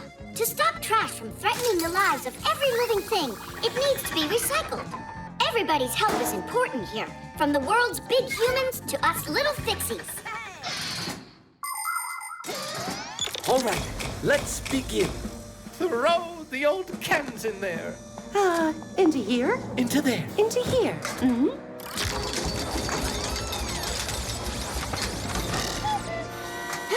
Splendid. You see, the machine recycled the old metal can into a new shiny one. What a silly trick. Oh, quiet. I'm telling you, he had the new can planted in there. It's time for glass. All right, Alysa, go on. Into here? Into there, Alysa. Into here. It's that sweet little vase that you went and dropped yesterday. It's like new again. He glued it together, no doubt. You don't know anything about it. Shh. And now, Alysa, I want you to load my report into there. No, Professor! I will make the sacrifice for science. Oh. 1 second. Wait, I got it. What do you think, Alysa? What a joke! You're really gonna tell me that the machine made that? Well, yeah. It's got an eraser to wipe off the letters. No, quiet down. This is a total fraud. Nolik, you're the only fraud around here. Oh, yeah? I'm gonna prove it to you. And now, the final experiment. You have never seen anything like it. We put some plastic in there, then press on here, like that. No! No what? No inventory. I need you to bring some more plastic right away. Uh-huh. How could this... Nolik, look at that. The sneaker that the machine made is your color. Nolik? Nolik! Whatever is thrown out at the dump is practically lost forever. Cans, plastic, and glass will just lay unchanged in the ground for hundreds of years. What a waste, because these things can be recycled. For example, if you collect 700 aluminum cans, it's possible to make a bike out of them. 5 kilos of old paper is enough material to manufacture a new chair. And a shirt? That only takes 16 recycled plastic bottles. Splendid? Oh yes, I think so too. Really, it's not that hard at all.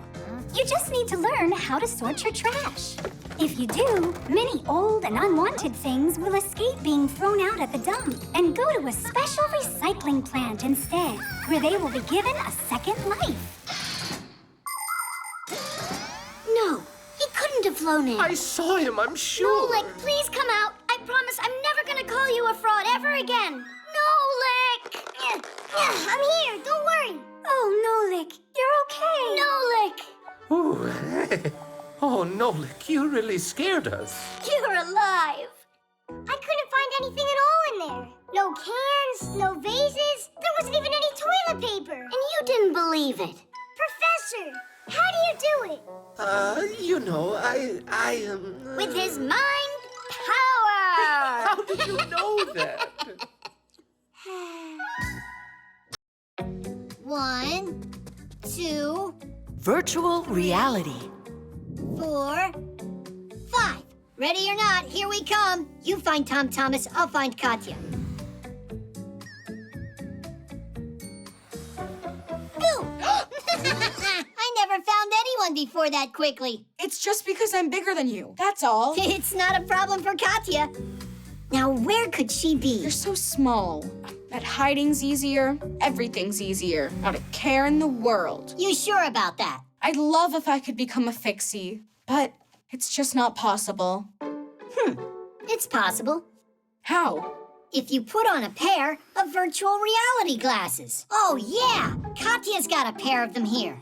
She's gonna be so upset she wasn't here when you used them. Yeah? Well, you won't be able to find them without me. Oi.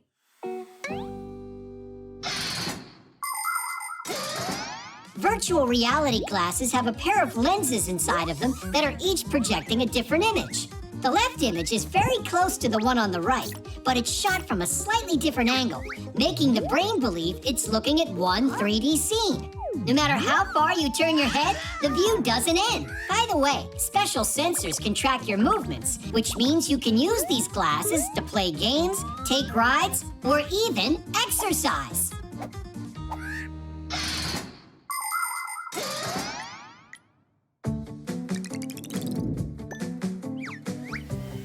The game's done.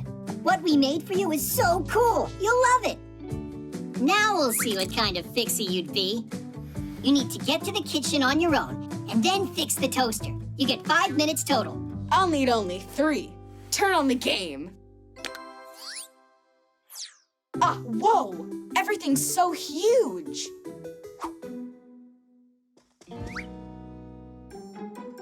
It's so high. Jump! To the floor? Like I said, he won't get through a minute of this.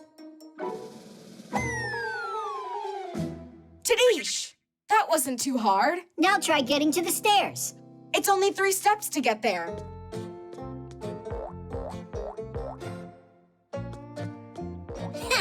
More like 133. Run, Tom Thomas, faster! Woo! Oh, where are the Fixie boards? A Fixie can solve any problem with quick thinking. Tom Thomas, there's a rope in front of you. Grab it. Whoa! Whoa! Ah! We should try doing that sometime ourselves. Ah! Chusaka, hi there. Chusaka? In our home? I was joking around. Huh? Hey, it's me. Don't celebrate yet. You still got a toaster to fix. You've only got 1 minute left. But I don't have a pack-a-mat. So? Just another joke there. Help me! Help me! Run inside the toaster. You're a Fixie. It's dark in here, and my hair doesn't glow. Save me! I don't want to be a Fixie anymore. That's enough! The first glasses for seeing three-dimensional pictures were invented as far back as the 19th century. That device was called a stereoscope. Doesn't it remind you of something? Today, people wear quite similar glasses when they watch 3D movies. But let's travel back in time to the last century. It was then that the first entertainment attraction with virtual reality was built. When a person would put his head inside of the machine, he could have found himself feeling like a racer. He'd see the picture, hear the sound, and even smell the scene. And the chair he was sitting on would vibrate. Today, it's not necessary to sit in one place. You can just put a helmet on your head, grab a pair of sensors, and be right inside the game. Save me! Save me! Time's up. You can take the glasses off. Who am I? Where am I? So, is it easy to be a Fixie? Not a care in the world. Actually, I would say being human's easier. I've got another game for us to try. At least I won't have to hide from anyone in this one. No! Not again!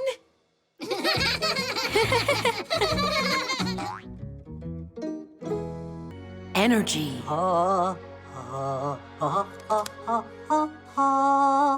Good morning. We're here for the exam, so you'll give pack-a-mats to us. That's excellent. And who's going to take it first? But, Professor, we, Do everything together? All right, go together if you want. What is this tool here? That's a claw hammer. Way to go! And how do I give each of you a grade? You both answer together. But it's faster. I've got time for you. Geek, try it on.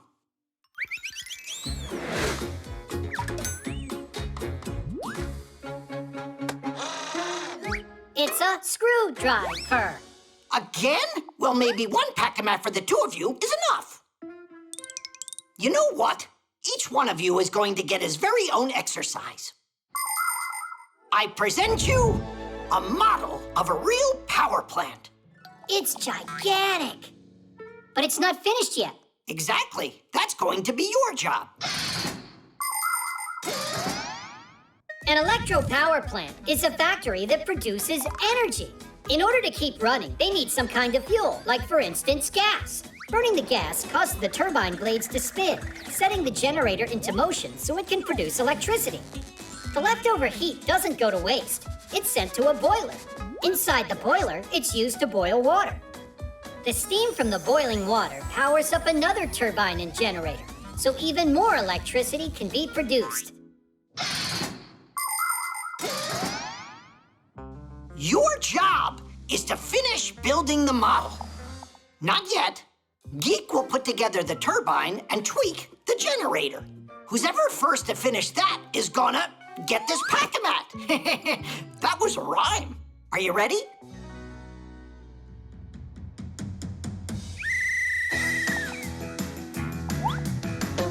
You're off to a great start.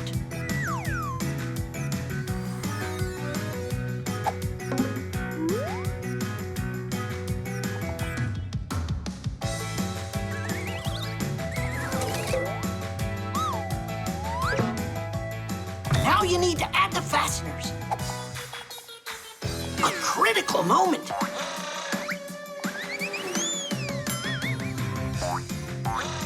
What a move!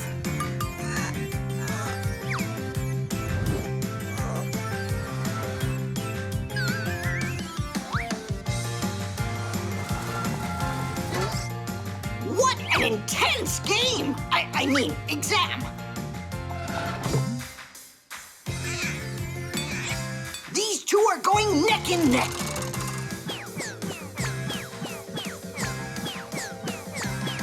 And the winner of this race? I don't know. The parts for a power plant are made at special factories. You could fill several tall apartment buildings with all of the people who work making the parts for one of these giants. And all of these workers are real professionals. How could they not be? After all, the mechanisms they put together are very complicated. Take, for instance, a turbine. It's built in the shape of an enormous cylinder with propellers around it. And next to the turbine is the generator. Its parts are assembled like a giant nesting doll, one inside another. Together, this powerful team produces electricity. They're just like people are Fixies. When every one of us focuses on a common cause and we work together, the results can be simply fantastic. Well, yeah, it's a tie, right? Then we'll have to have a tiebreaker. Whoever presses this button first and gets the power plant going will be declared the winner. Go for it. So, which one of the two is faster, smarter, and stronger? Press it, Geek. You deserve it. Nuh-uh, you. Press it. Go ahead. No, you go ahead. No, you. Quit stalling. You're the one that's stalling. Press it. Just press it both at once. Woohoo!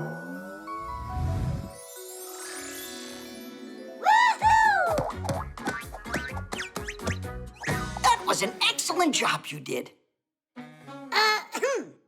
Oh, right. The prize for the contest. Unfortunately, I've only got one pack-a-mat for the two of you. It's all right. We're always together anyway. We'll figure out some way to share it. I was just joking. You each deserve your own pack-a-mat.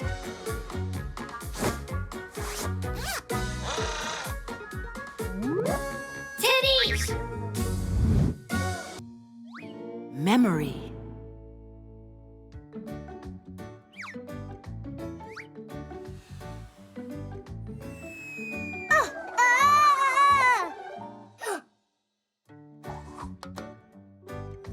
Thomas. Ow! Watch what you're doing. Ow! What, your room wasn't messy enough? Nah, Mom said whichever stuff I don't need I should throw out, but I don't know which stuff is the stuff I don't need. Can I help you? All right. Well, this goes there. And this goes there too. Hey, that's a wheel from the first toy car I ever had. It's a really good memory. Well, there's no way you need this pen cap. I do need it. It's from Katya's old pen. So you're gonna keep it? Uh-huh. And this broken flashlight? Even we couldn't fix it. All right, all right. And this cube. Remember how you glued it together? Your memory's amazing. You're like a computer. Memory is what helps humans not to forget anything. Memory is like a huge library where everything that people do or learn is stored. And this collection grows every single day. Computers, tablets, and phones have memory too. Only theirs is limited and can get filled up at the very worst time. But you can add memory if you have to by adding a memory card, using an external drive, or putting files on the cloud through the internet.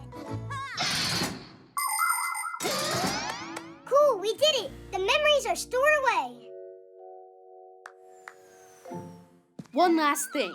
Done. Hey! Papas and I almost got thrown out because of that feather. That's why I did it. It belongs in a trash can. But this is a memory too. No! Whoa! But you filled up the whole box. Nolik, it's not your box. I get to choose what goes in it. What's that? Huh? Let go! Or you're not my friend anymore. Tom Thomas, great job. Just look how much trash you found. No, Mom. That's all the stuff I want to save. And this? Are you sure? Should we make your room into a storage locker? We can move your bed out there. What do you want to do that for? It's because there won't be any room left in here pretty soon. Why don't you pick out what's really valuable to you? All right. There you go. Now that's a lot better. It's the most valuable thing. For real. Your choice. Nolik, Mom's gone now. Nolik, where did you go? Memorabilia helps us remember things we have enjoyed. They could be photos, drawings, figurines, magnets, just about anything. But when you have too many of them piling up and they're not organized at all, those pleasant memories can quickly disappear. If you want to organize your pictures, you can scan them and store them inside your computer. You can nicely arrange your figurines on a shelf and keep them dusted. And while you're getting organized, if you find something you don't need, you don't have to just throw it out. Try to figure out if there's some new way that you could use it. For instance, a cracked kettle could become a lovely flower pot. And don't forget, before you buy something new, really think about it. Maybe you already have it at home. Nolik, are you mad at me? Nolik? Mom, stop!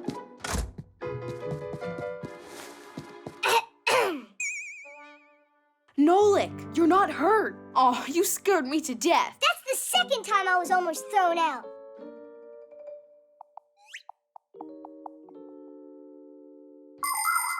Come on, stop sulking. I said I was sorry, didn't I? And I saved the feather as a memory. Huh? So we won't fight anymore. Maybe we should throw that feather out. It's only caused suffering for both me and you. But what about the memory? That kind of thing you don't forget. Anyhow, I took something else from the trash can for the memory. A wrapper? Uh-huh. you remember when you ate a ton of candy? And then your tooth had to get pulled? When was that? Your memory looks like it ran out of memory. The fly trap. Now look and learn. Ha! You missed again. 'Cause I'm not warmed up, Nolik. Lucky shot. Oh. And that time? What about it? That was luck too.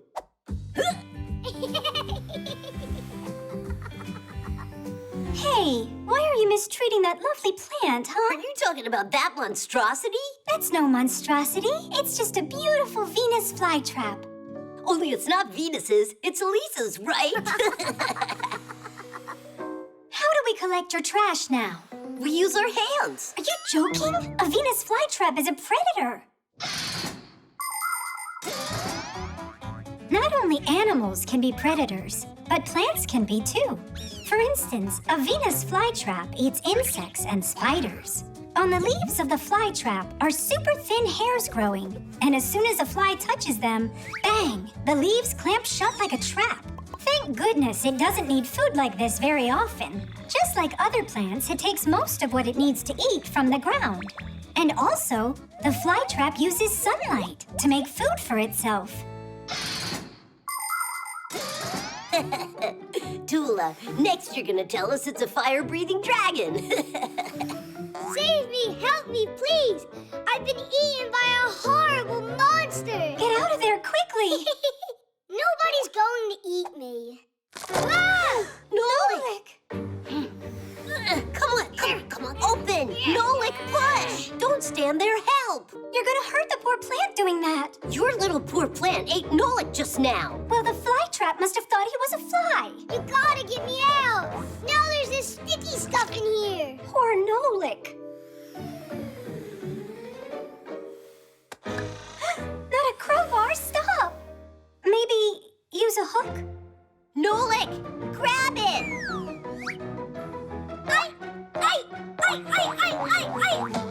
Well, do you have any other ideas? The flytrap is hungry, so why don't we offer it some food? Maybe then it'll let go of Nolik. Huh, candy! Fire! You can't feed candy to plants. It would love to eat that fly for sure. That would be sad. I'm scared in here. Stay calm. We'll figure out how to get you out of there. By the time you figure it out, there won't be anything left of Nolik to save.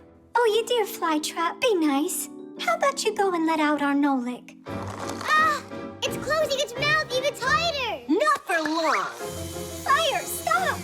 The flytrap will die if you cut it like that. I just don't understand. Are you worried for your friend or the plant? For both of them, Fire. Will you get me out of here? Nolik, wait a second. You always gotta butt in. Know why? 'Cause you always do such stupid things. Well, you're a nuisance. And you're just what? A dumbbell. Nolik!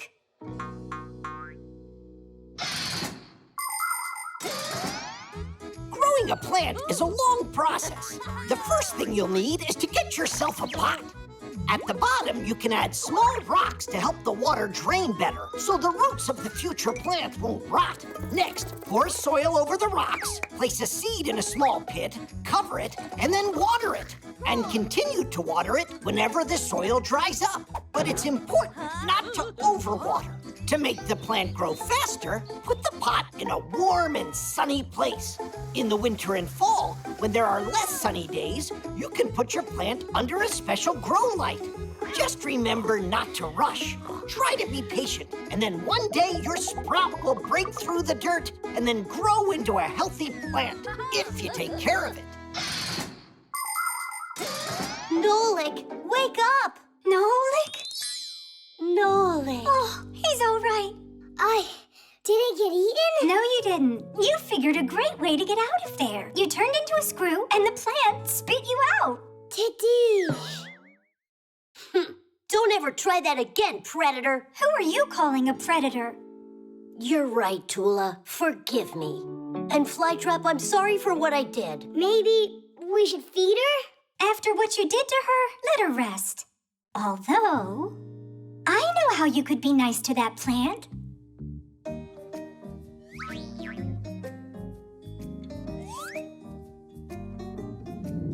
Splendid.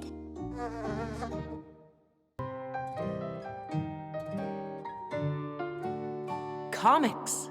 Katya, are you done yet? Just a second, you two. There, all done. What do you think? A whole comic about us. It's great. You can make a movie out of it.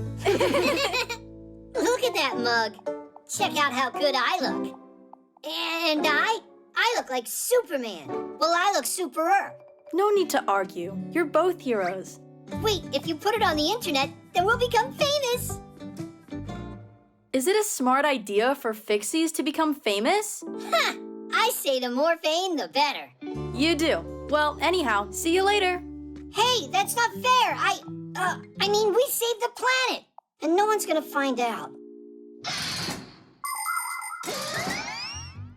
Comics are a kind of picture book in which the pictures are combined together with words. To make one, first you come up with a story. It could be about superheroes, or princesses, or scientists, or even all of them at once. After that, you can start drawing. Divide a sheet of paper into sections and fill them with a series of pictures that tell your tale. And write what the characters are saying in speech bubbles. By making picture after picture, you can tell the whole story. It's like a cartoon, but on paper.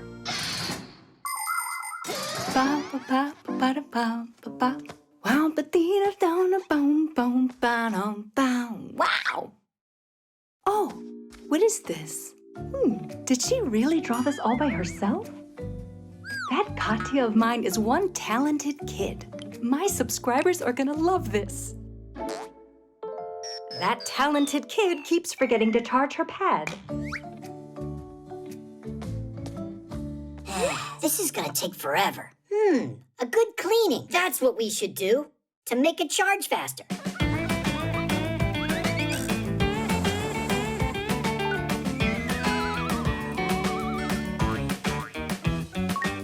Just a little more and we're all set. Set to go on the internet, that is. Then, tons of humans will know about us. Humans? The secret of the Fixies. That comic can't go online. Drain the battery down.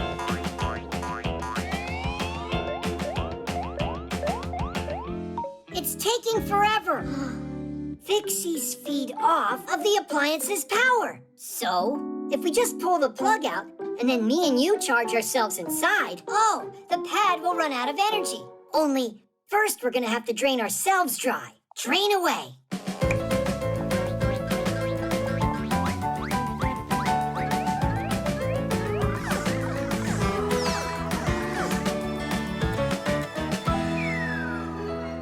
It's totally drained. Did I really forget to plug in the cord? We'll show Katya's mom who's the boss. People can spend hours on their pads and phones, and that's why they have to be recharged all the time. But do you know how you could do that less often? One thing that works is to unplug the device after it reaches 100% charge. You should also make sure to close any apps that you aren't using at that moment. Are you just listening to music? Then you can lower the brightness of the screen. And try not to drain the device all the way down to 0. That can damage the battery. Oh yeah, I almost forgot. If you turn on airplane mode while charging your device, it'll take a bit less time. And while your device is busy charging up, it's better to put it aside and get some exercise or play some board games.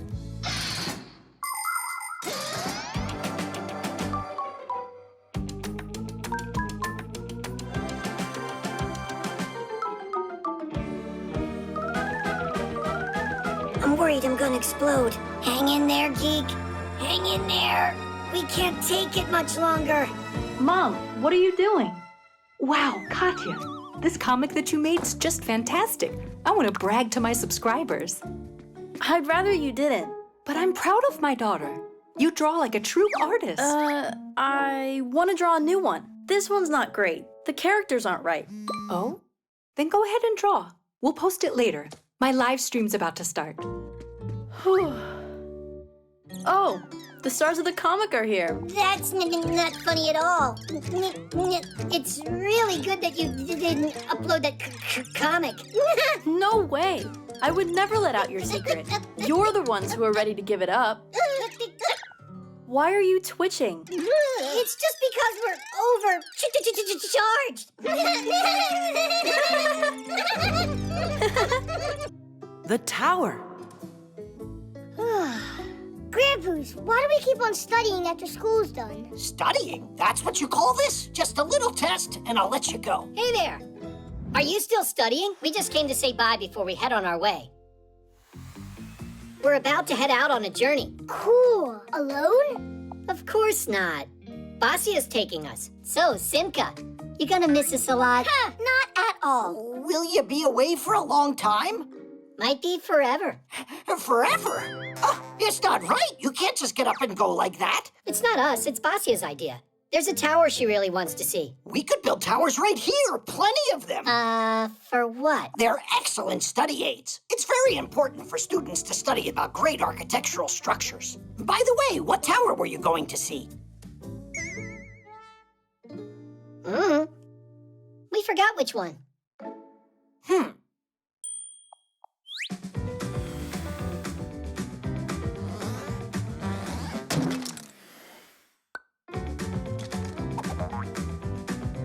Why are you standing there? Come give me a hand.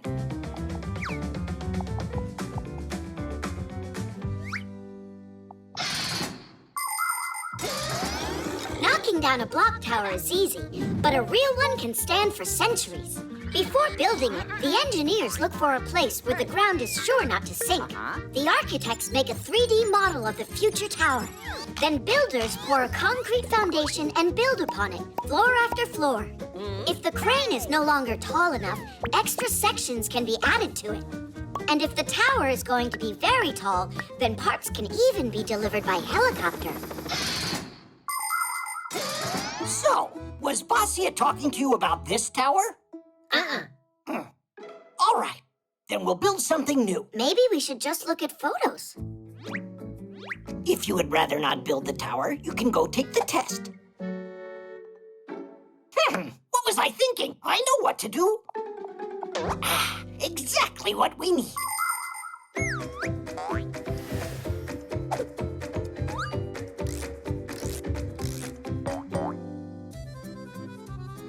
Is that it? Nuh-uh. She's been there 100 times already. Come on, think. What other places would she talk about? Excuse us. We gotta go now. Just hold on there. I say we build another one. Grandpa's, and what is Tom Thomas supposed to tell his parents if they see all these towers? He'll say that he made them himself. Come on, quicker! I don't know why Grandpa's is so worried how this tower's coming out. Yeah, he's worried, but it's not about that. People have been building towers since ancient times because looking out from a height made it easier to see, for example, if an enemy was approaching. The first lighthouses lighting the way for ships appeared about the same time. Lighthouses are also towers. In the Middle Ages, people started hanging bells at the top of towers. If a fire broke out, a watchman would ring the bell as hard as he could, and people would run to help. Later, clocks were installed in towers in the center of cities for people to know the time. In the 19th century, people discovered that it's possible to store water inside of a tower. For many years, the tallest structures used to be television towers. But those days are over. Today, modern skyscrapers are built for offices and even as people's homes.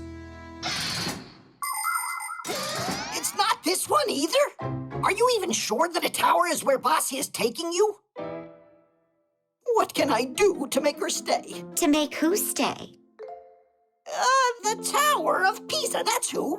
She's leaning. Look at all these towers. They're all for you. Grandpa's made them. They are genius, not the least worse than the originals. Then stay here with us. Why do you have to go anywhere? If you want, we can build you more of them. Which one is your favorite? I didn't realize that you were so industrious. Basia, how about we stay a bit longer? Our school's here, good friends. What choice are you leaving me? All right, so be it. Denise! Oh. You're gonna stay with the professor, and I'm out of here. And can I count on you to take care of my kids? And so, you're still leaving? No need to worry. I'll only be a few days. How could I live without you?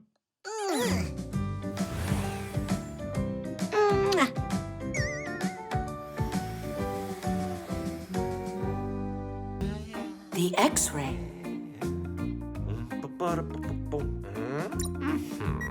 All right. Psst, the professor. He's fiddling with that X-ray again. Oh, wait. I bet you he's gonna go and test it on Alysa now. So who can I use for testing this? Alysa! By the way, I wonder, do X-rays only work on humans? X-rays work on anyone. The X-ray's power lies in its special rays. These rays easily pass through soft tissues, but can't pass through bones. So their shadow appears on the X-ray film. This way, a doctor can quickly see if a bone is broken and a cast is needed to help it heal properly. X-rays are very helpful, but it's important not to get them too often and to protect yourself by wearing a special protective apron to make sure the powerful rays don't hit places where you don't want them to go. Do you think we're twins on the inside like we are on the outside? Let's have Eugenius X-ray us. We'll tell him we want to volunteer in the name of science. Did you already forget we broke his beaker? I'll bet he didn't forget. Then let's take him ourselves. Move closer to the camera. Professor Eugenius, am I just some guinea pig to you? No, you're volunteering in the name of science, Alysa. In the name of science? Yeah. If that's so, all right then. What a trooper you are. All right, have a seat right there. Good. And your hand goes here. Perfect. Keep your back straight. Now don't move. Are you ready, Alysa? I'm about to shoot. Cheese. You have simply stunning bones, Alysa. And what is that? What? Is that a gear on there? I have got to get some medical help immediately. Alysa, there's no need to exaggerate. There's nothing immediate. I can explain everything. Dude, why did you turn yourself into a gear? I don't know. I must have gotten scared or something. All right, then I'll try. I'm ready. How do you get this camera to go lower? How much longer?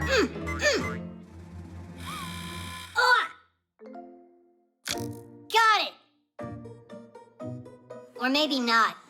It was all your jumping, and now it's frozen. Alysa, it was just a mistake, a little hiccup in the program. There was nothing in there. Are you sure there's nothing there? Me, I am absolute. Alysa, you'll see for yourself. All right, Alysa, sit up straight. There you go. Now don't move, and there. How does it look now? It's moving around in there. Ambulance! Ambulance! I have no idea what's wrong. It's your fault my picture ended up on our X-ray. Well, you're the one that made yourself into a gear. It was an accident. It just happened on its own. So it was you who did this. You have no right to frighten Alysa, you two. We're conducting an experiment over here. We were testing your X-ray. That's it. Yeah? And how is it? Hard to say. Every time we try using that thing, it turns us into a gear. You Fixies have that defensive reaction. Even an X-ray can't capture a Fixie. The picture, that is. Oh. It's impossible to photograph a Fixie. That's right. As soon as someone points their camera, smartphone, or tablet at one of us, we Fixies automatically turn into small screws or gears. Even a machine as sophisticated as an X-ray can't get around this fact. It's not just a useful habit for us, but a reflex. All of us have it since the moment that we're born, even though we're not all aware of it. But the number of times little Fixies have escaped being detected by humans because of this unique trait is simply astronomical. But I'm going to stop joking for a moment now. Are you ready to learn the secret of what we Fixies all have inside of us? We've got a red-hot motor, a clear mind, and a kind soul inside.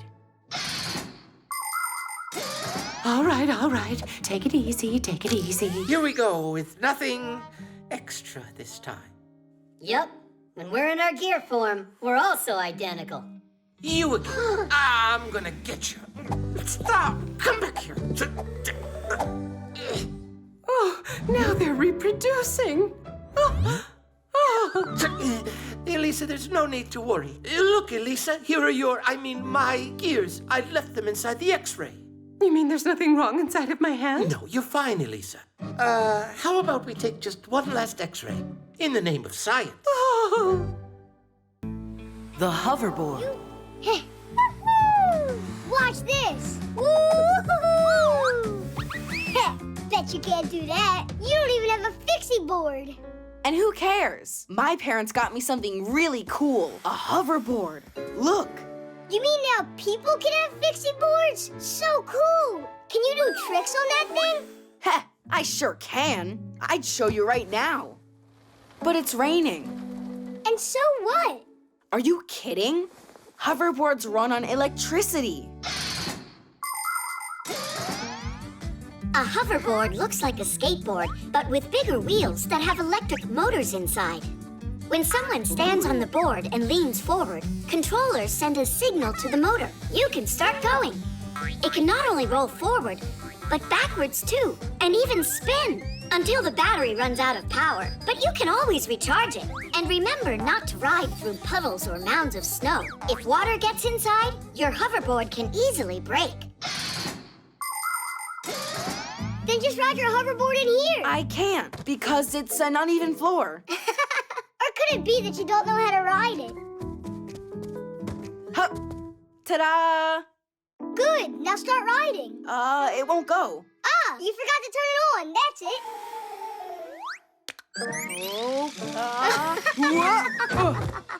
Don't laugh at me, Nolik. It's the floor's fault. I'd even fall off a scooter in here. Uh-huh, whatever you say.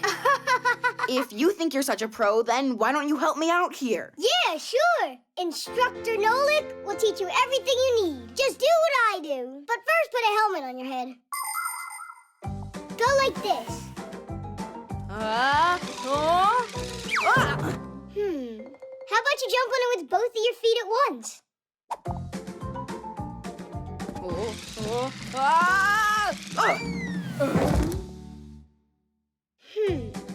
How about jumping on it backwards? That's scary. Don't worry. Just close your eyes.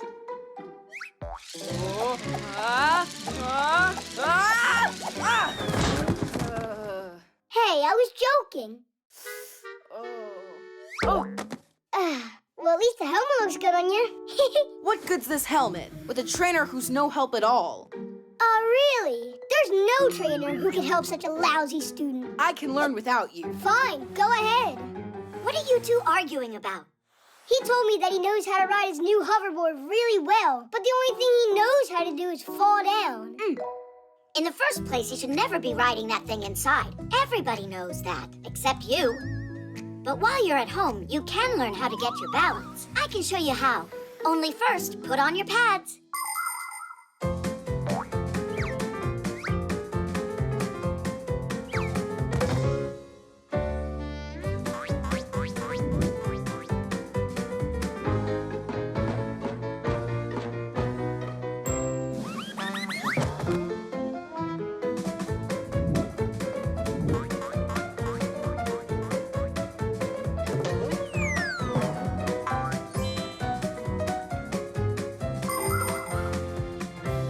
Class! Simka, you're a really great trainer.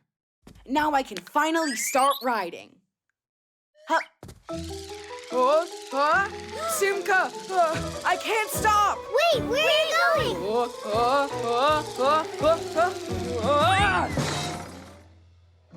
Thank goodness he was wearing his helmet. And those pads.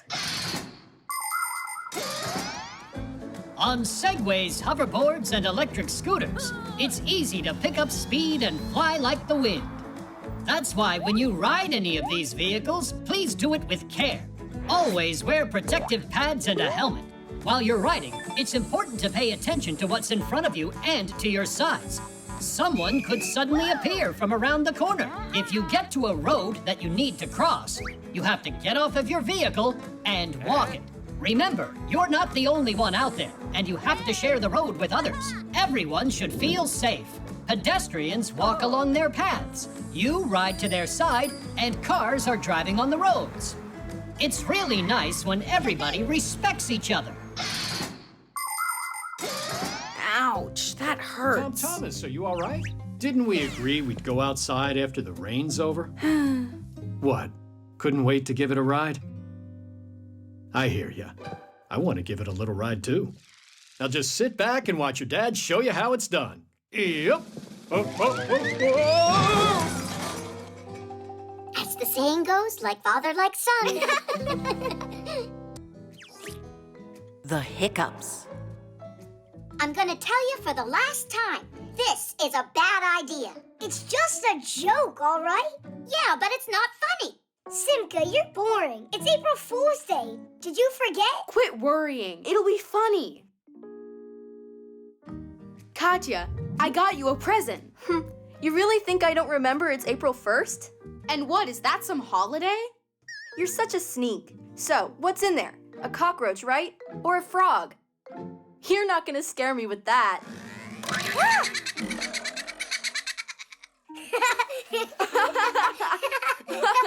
Come on, what is wrong with you? Haha, we got you, April Fool. You scared me half to death, you two. Hey, come on, we were just joking. Great joke. Way to go. You ended up giving the hiccups to her. Humans use their lungs to breathe with the help of special muscles, the intercostal and the diaphragm. When these muscles contract, you inhale, and when they relax, you exhale. On its way in, air passes through the vocal cords. If you swallow unchewed food, drink a lot of water in one gulp, or just get scared, then the diaphragm starts contracting uncontrollably.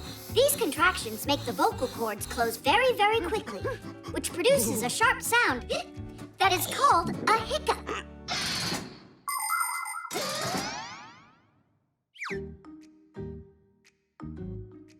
Looks like they're gone. You see, Simka? No need to worry. Thank goodness, but you shouldn't have done that. They're back? Katya, you gotta try holding your breath.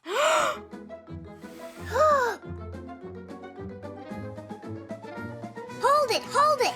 I can't anymore. Well, did they stop? Ah! Someone told me if you have hiccups, someone's thinking about you right now. You're right. But who? Mom? Guess not. Your dad. Not him. Chusaka. For real, Chusaka. Nolik. Sorry. The chameleon? Maybe my teacher? Santa Claus? In April? All right. We need a different method. Nolik, why aren't you helping? Do you know anything we can try? Of course I know. You need to jump up and down on one leg and count while you're doing it. What? Nice try there. And think of something yourself. All right, we'll try your method. 1, 2, 3, 4, 5. How long should I count? I didn't figure that out yet. You mean you just came up with this idea? But look, your hiccups are gone. You're right. Aw, thanks, Nolik. You saved the day. People like joking so much that they even came up with a holiday for it. April Fool's Day. For centuries, kids and adults have been playing tricks on each other on that day. For instance, 300 years ago, a crowd of townsfolk gathered together to watch a unique show. But when the curtains opened, there was nobody on the stage. But that's what happens, and if you're not careful, you could get fooled too. One time, they showed a story on television about harvesting pasta that grows on trees, and many people believed it. How funny is that? Yes, tricks and jokes can be lots of fun, but it's important that they not be mean. Before playing a trick on someone, think about whether you would find it funny if someone did it to you.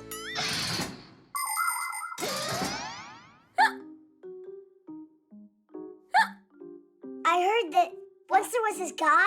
He had the hiccups for 100 years. And was it the poor old guy's friends who scared him? An idea. You need to eat something really sour. Do you have a lemon? Thanks. Why don't you eat it first? Why would I? You got the hiccups. It's all because of you and your stupid tricks. Well, it's not my fault that you can't take a joke. Ah! What was that? Happy April Fool's Day. And now it's you, Katya? Well, at least your hiccups are gone. Huh. You're right, they are. Simka picked a pack of pickled pack-a-mats. Hooray! Tidish!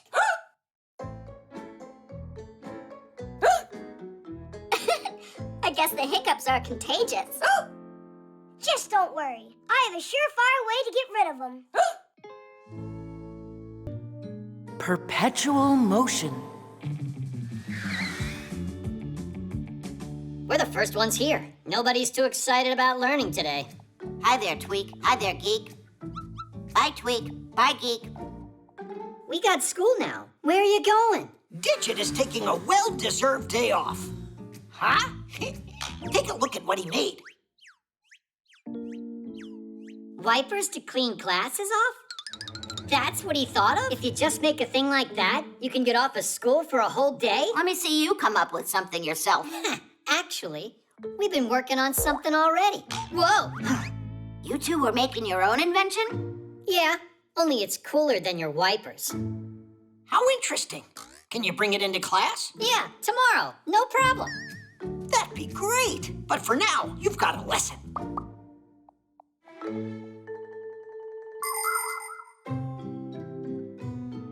It is quite original. But yesterday, I gave you the day off class so you could get some rest, not keep working. By the way, I thought the twins were bringing in their new invention with them. Here I am. Where's Geek? Geek will be here soon. But we don't have to wait. And here's our perpetual motion machine that I'll be showing you today. Perpetuum mobile? What? Sounds very intriguing. I can't wait to see it. Are you ready?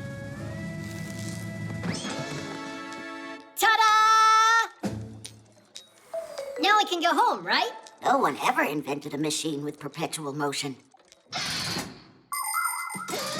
Just imagine how great it would be if we could have perpetual motion machines. You start the machine up once, and then it would continuously move heavy loads, push water through pipes, or create heat and light, all without ever stopping, charging, or refueling. Scientists have been trying to create this kind of machine for ages, but so far, they have never been successful. Because the very idea of perpetual motion goes against the laws of physics. Stop trying to be so smart. Look, it's working, isn't it? I gotta figure out how. What's there to figure out? All that matters is that we promised, and we did it. Examine it if you want. And Tweak, you're free to go. But he'll break it if I go home now. Well, then stay if you'd like.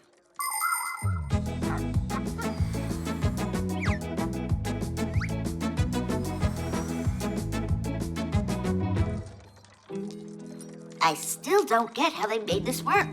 Aren't you tired? You've been doing that for more than an hour. You plugged it into an outlet. That's how you did it. Where's the wire? It's your idea. You find it. Uh-huh. It's probably got an air supply hidden somewhere on this thing. Or... It turns on its own, Digit. How can you not understand that? On its own. You're wasting our time. Just stop already. The wheel's starting to slow down. You're seeing things. Are you done? Is the examination over?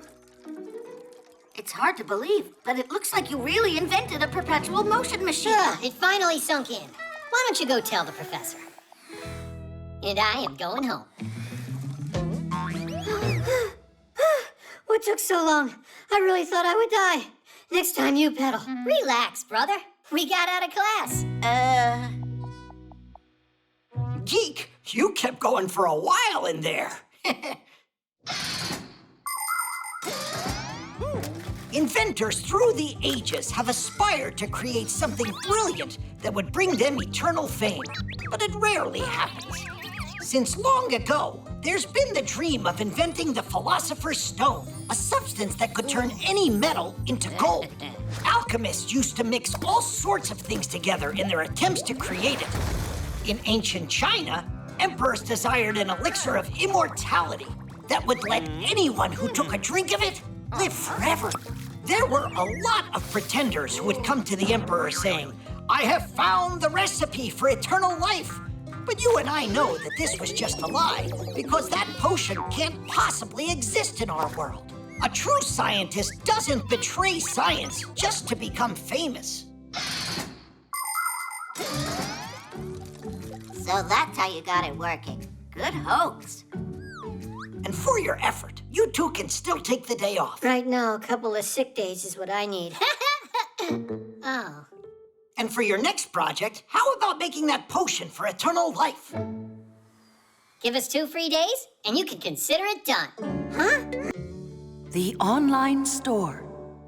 1, 2, 3, turn it! Simka, you need to turn it in the opposite direction.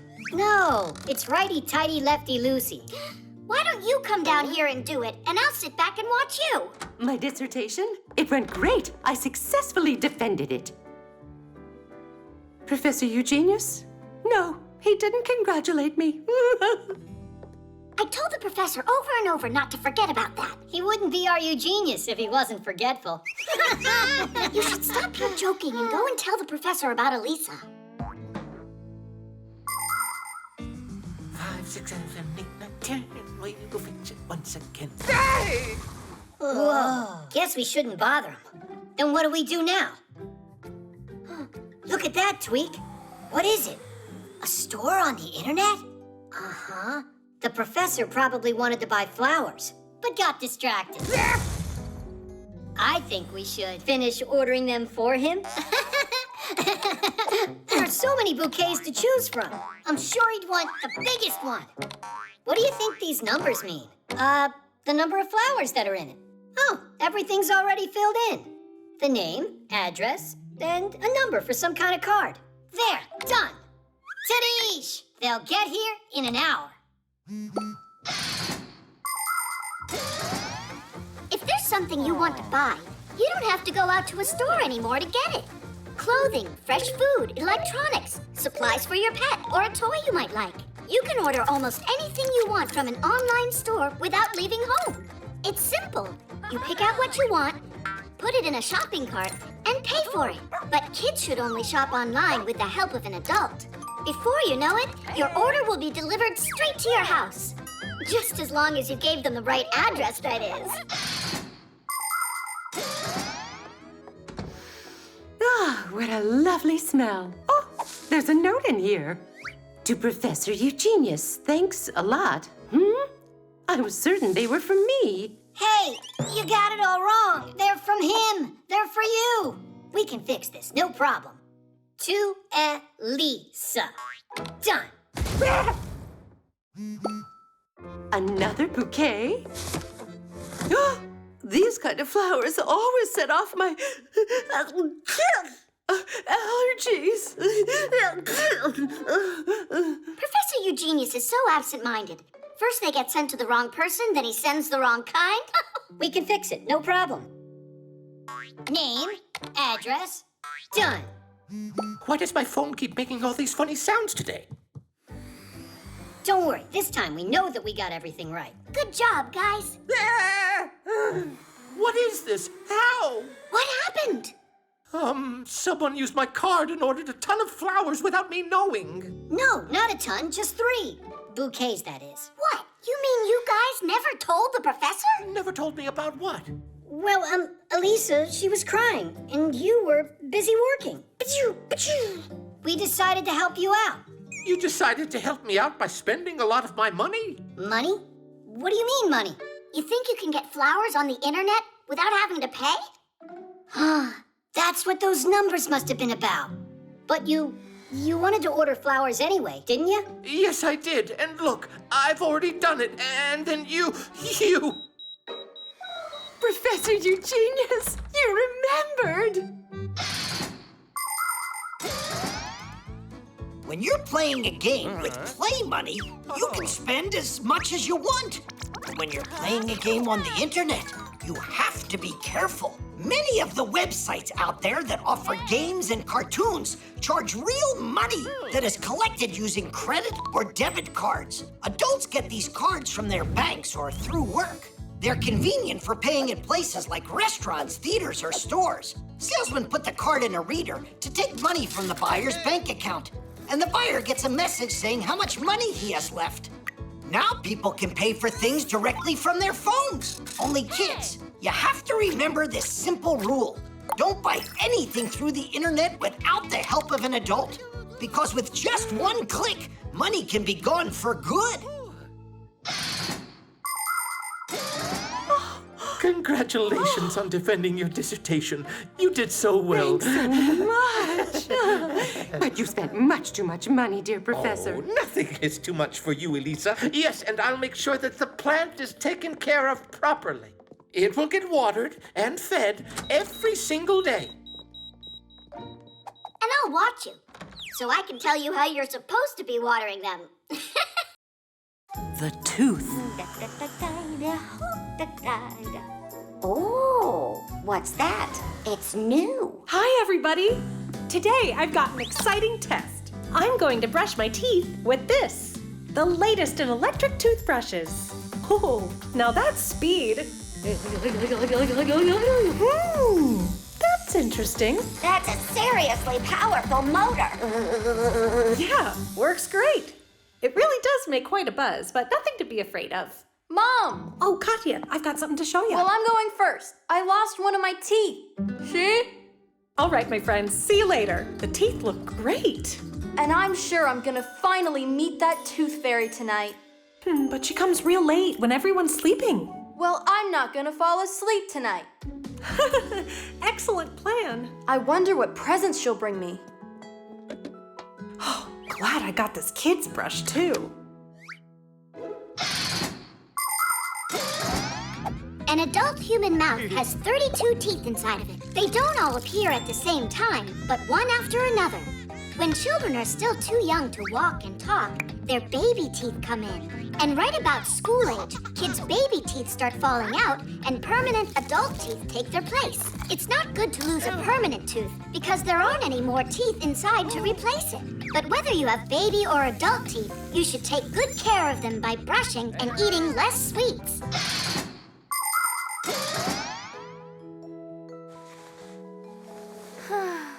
She fell asleep.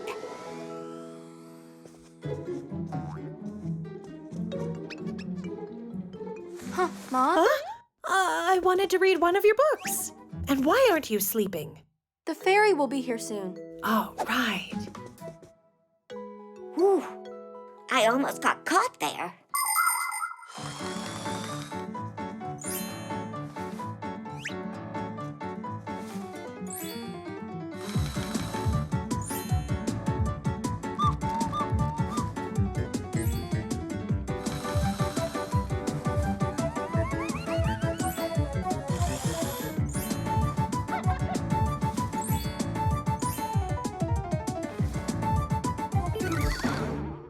If she keeps this up, it'll take all night. I hope it's normal for tooth fairies to bring kids chocolate. A toothbrush would be way too heavy to haul. Huh? Mom, is that you again? A fairy! Uh-huh, the tooth fairy. I can't believe it. You're finally here. No. Just give me your tooth, and I'll give you a present and be on my way. Hey, your wings, they're not real, are they? They're just for decoration. I do my flying on a scooter. Oh, yeah. Wait, is that a pack-a-mat you're wearing? Who? Where? You've got a pack-a-mat. You're a Fixie. You know, I've stayed here for too long. I have to get going. I have hundreds of more teeth to collect all over the world. Kids are waiting. Ciao. You want my tooth, right? Oh, yeah, right.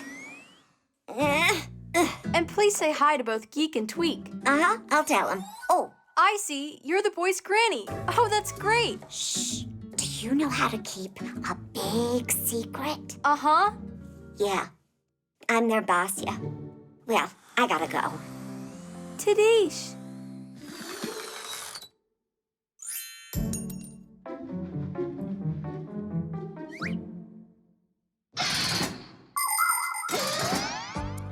People love to believe in all sorts of miracles.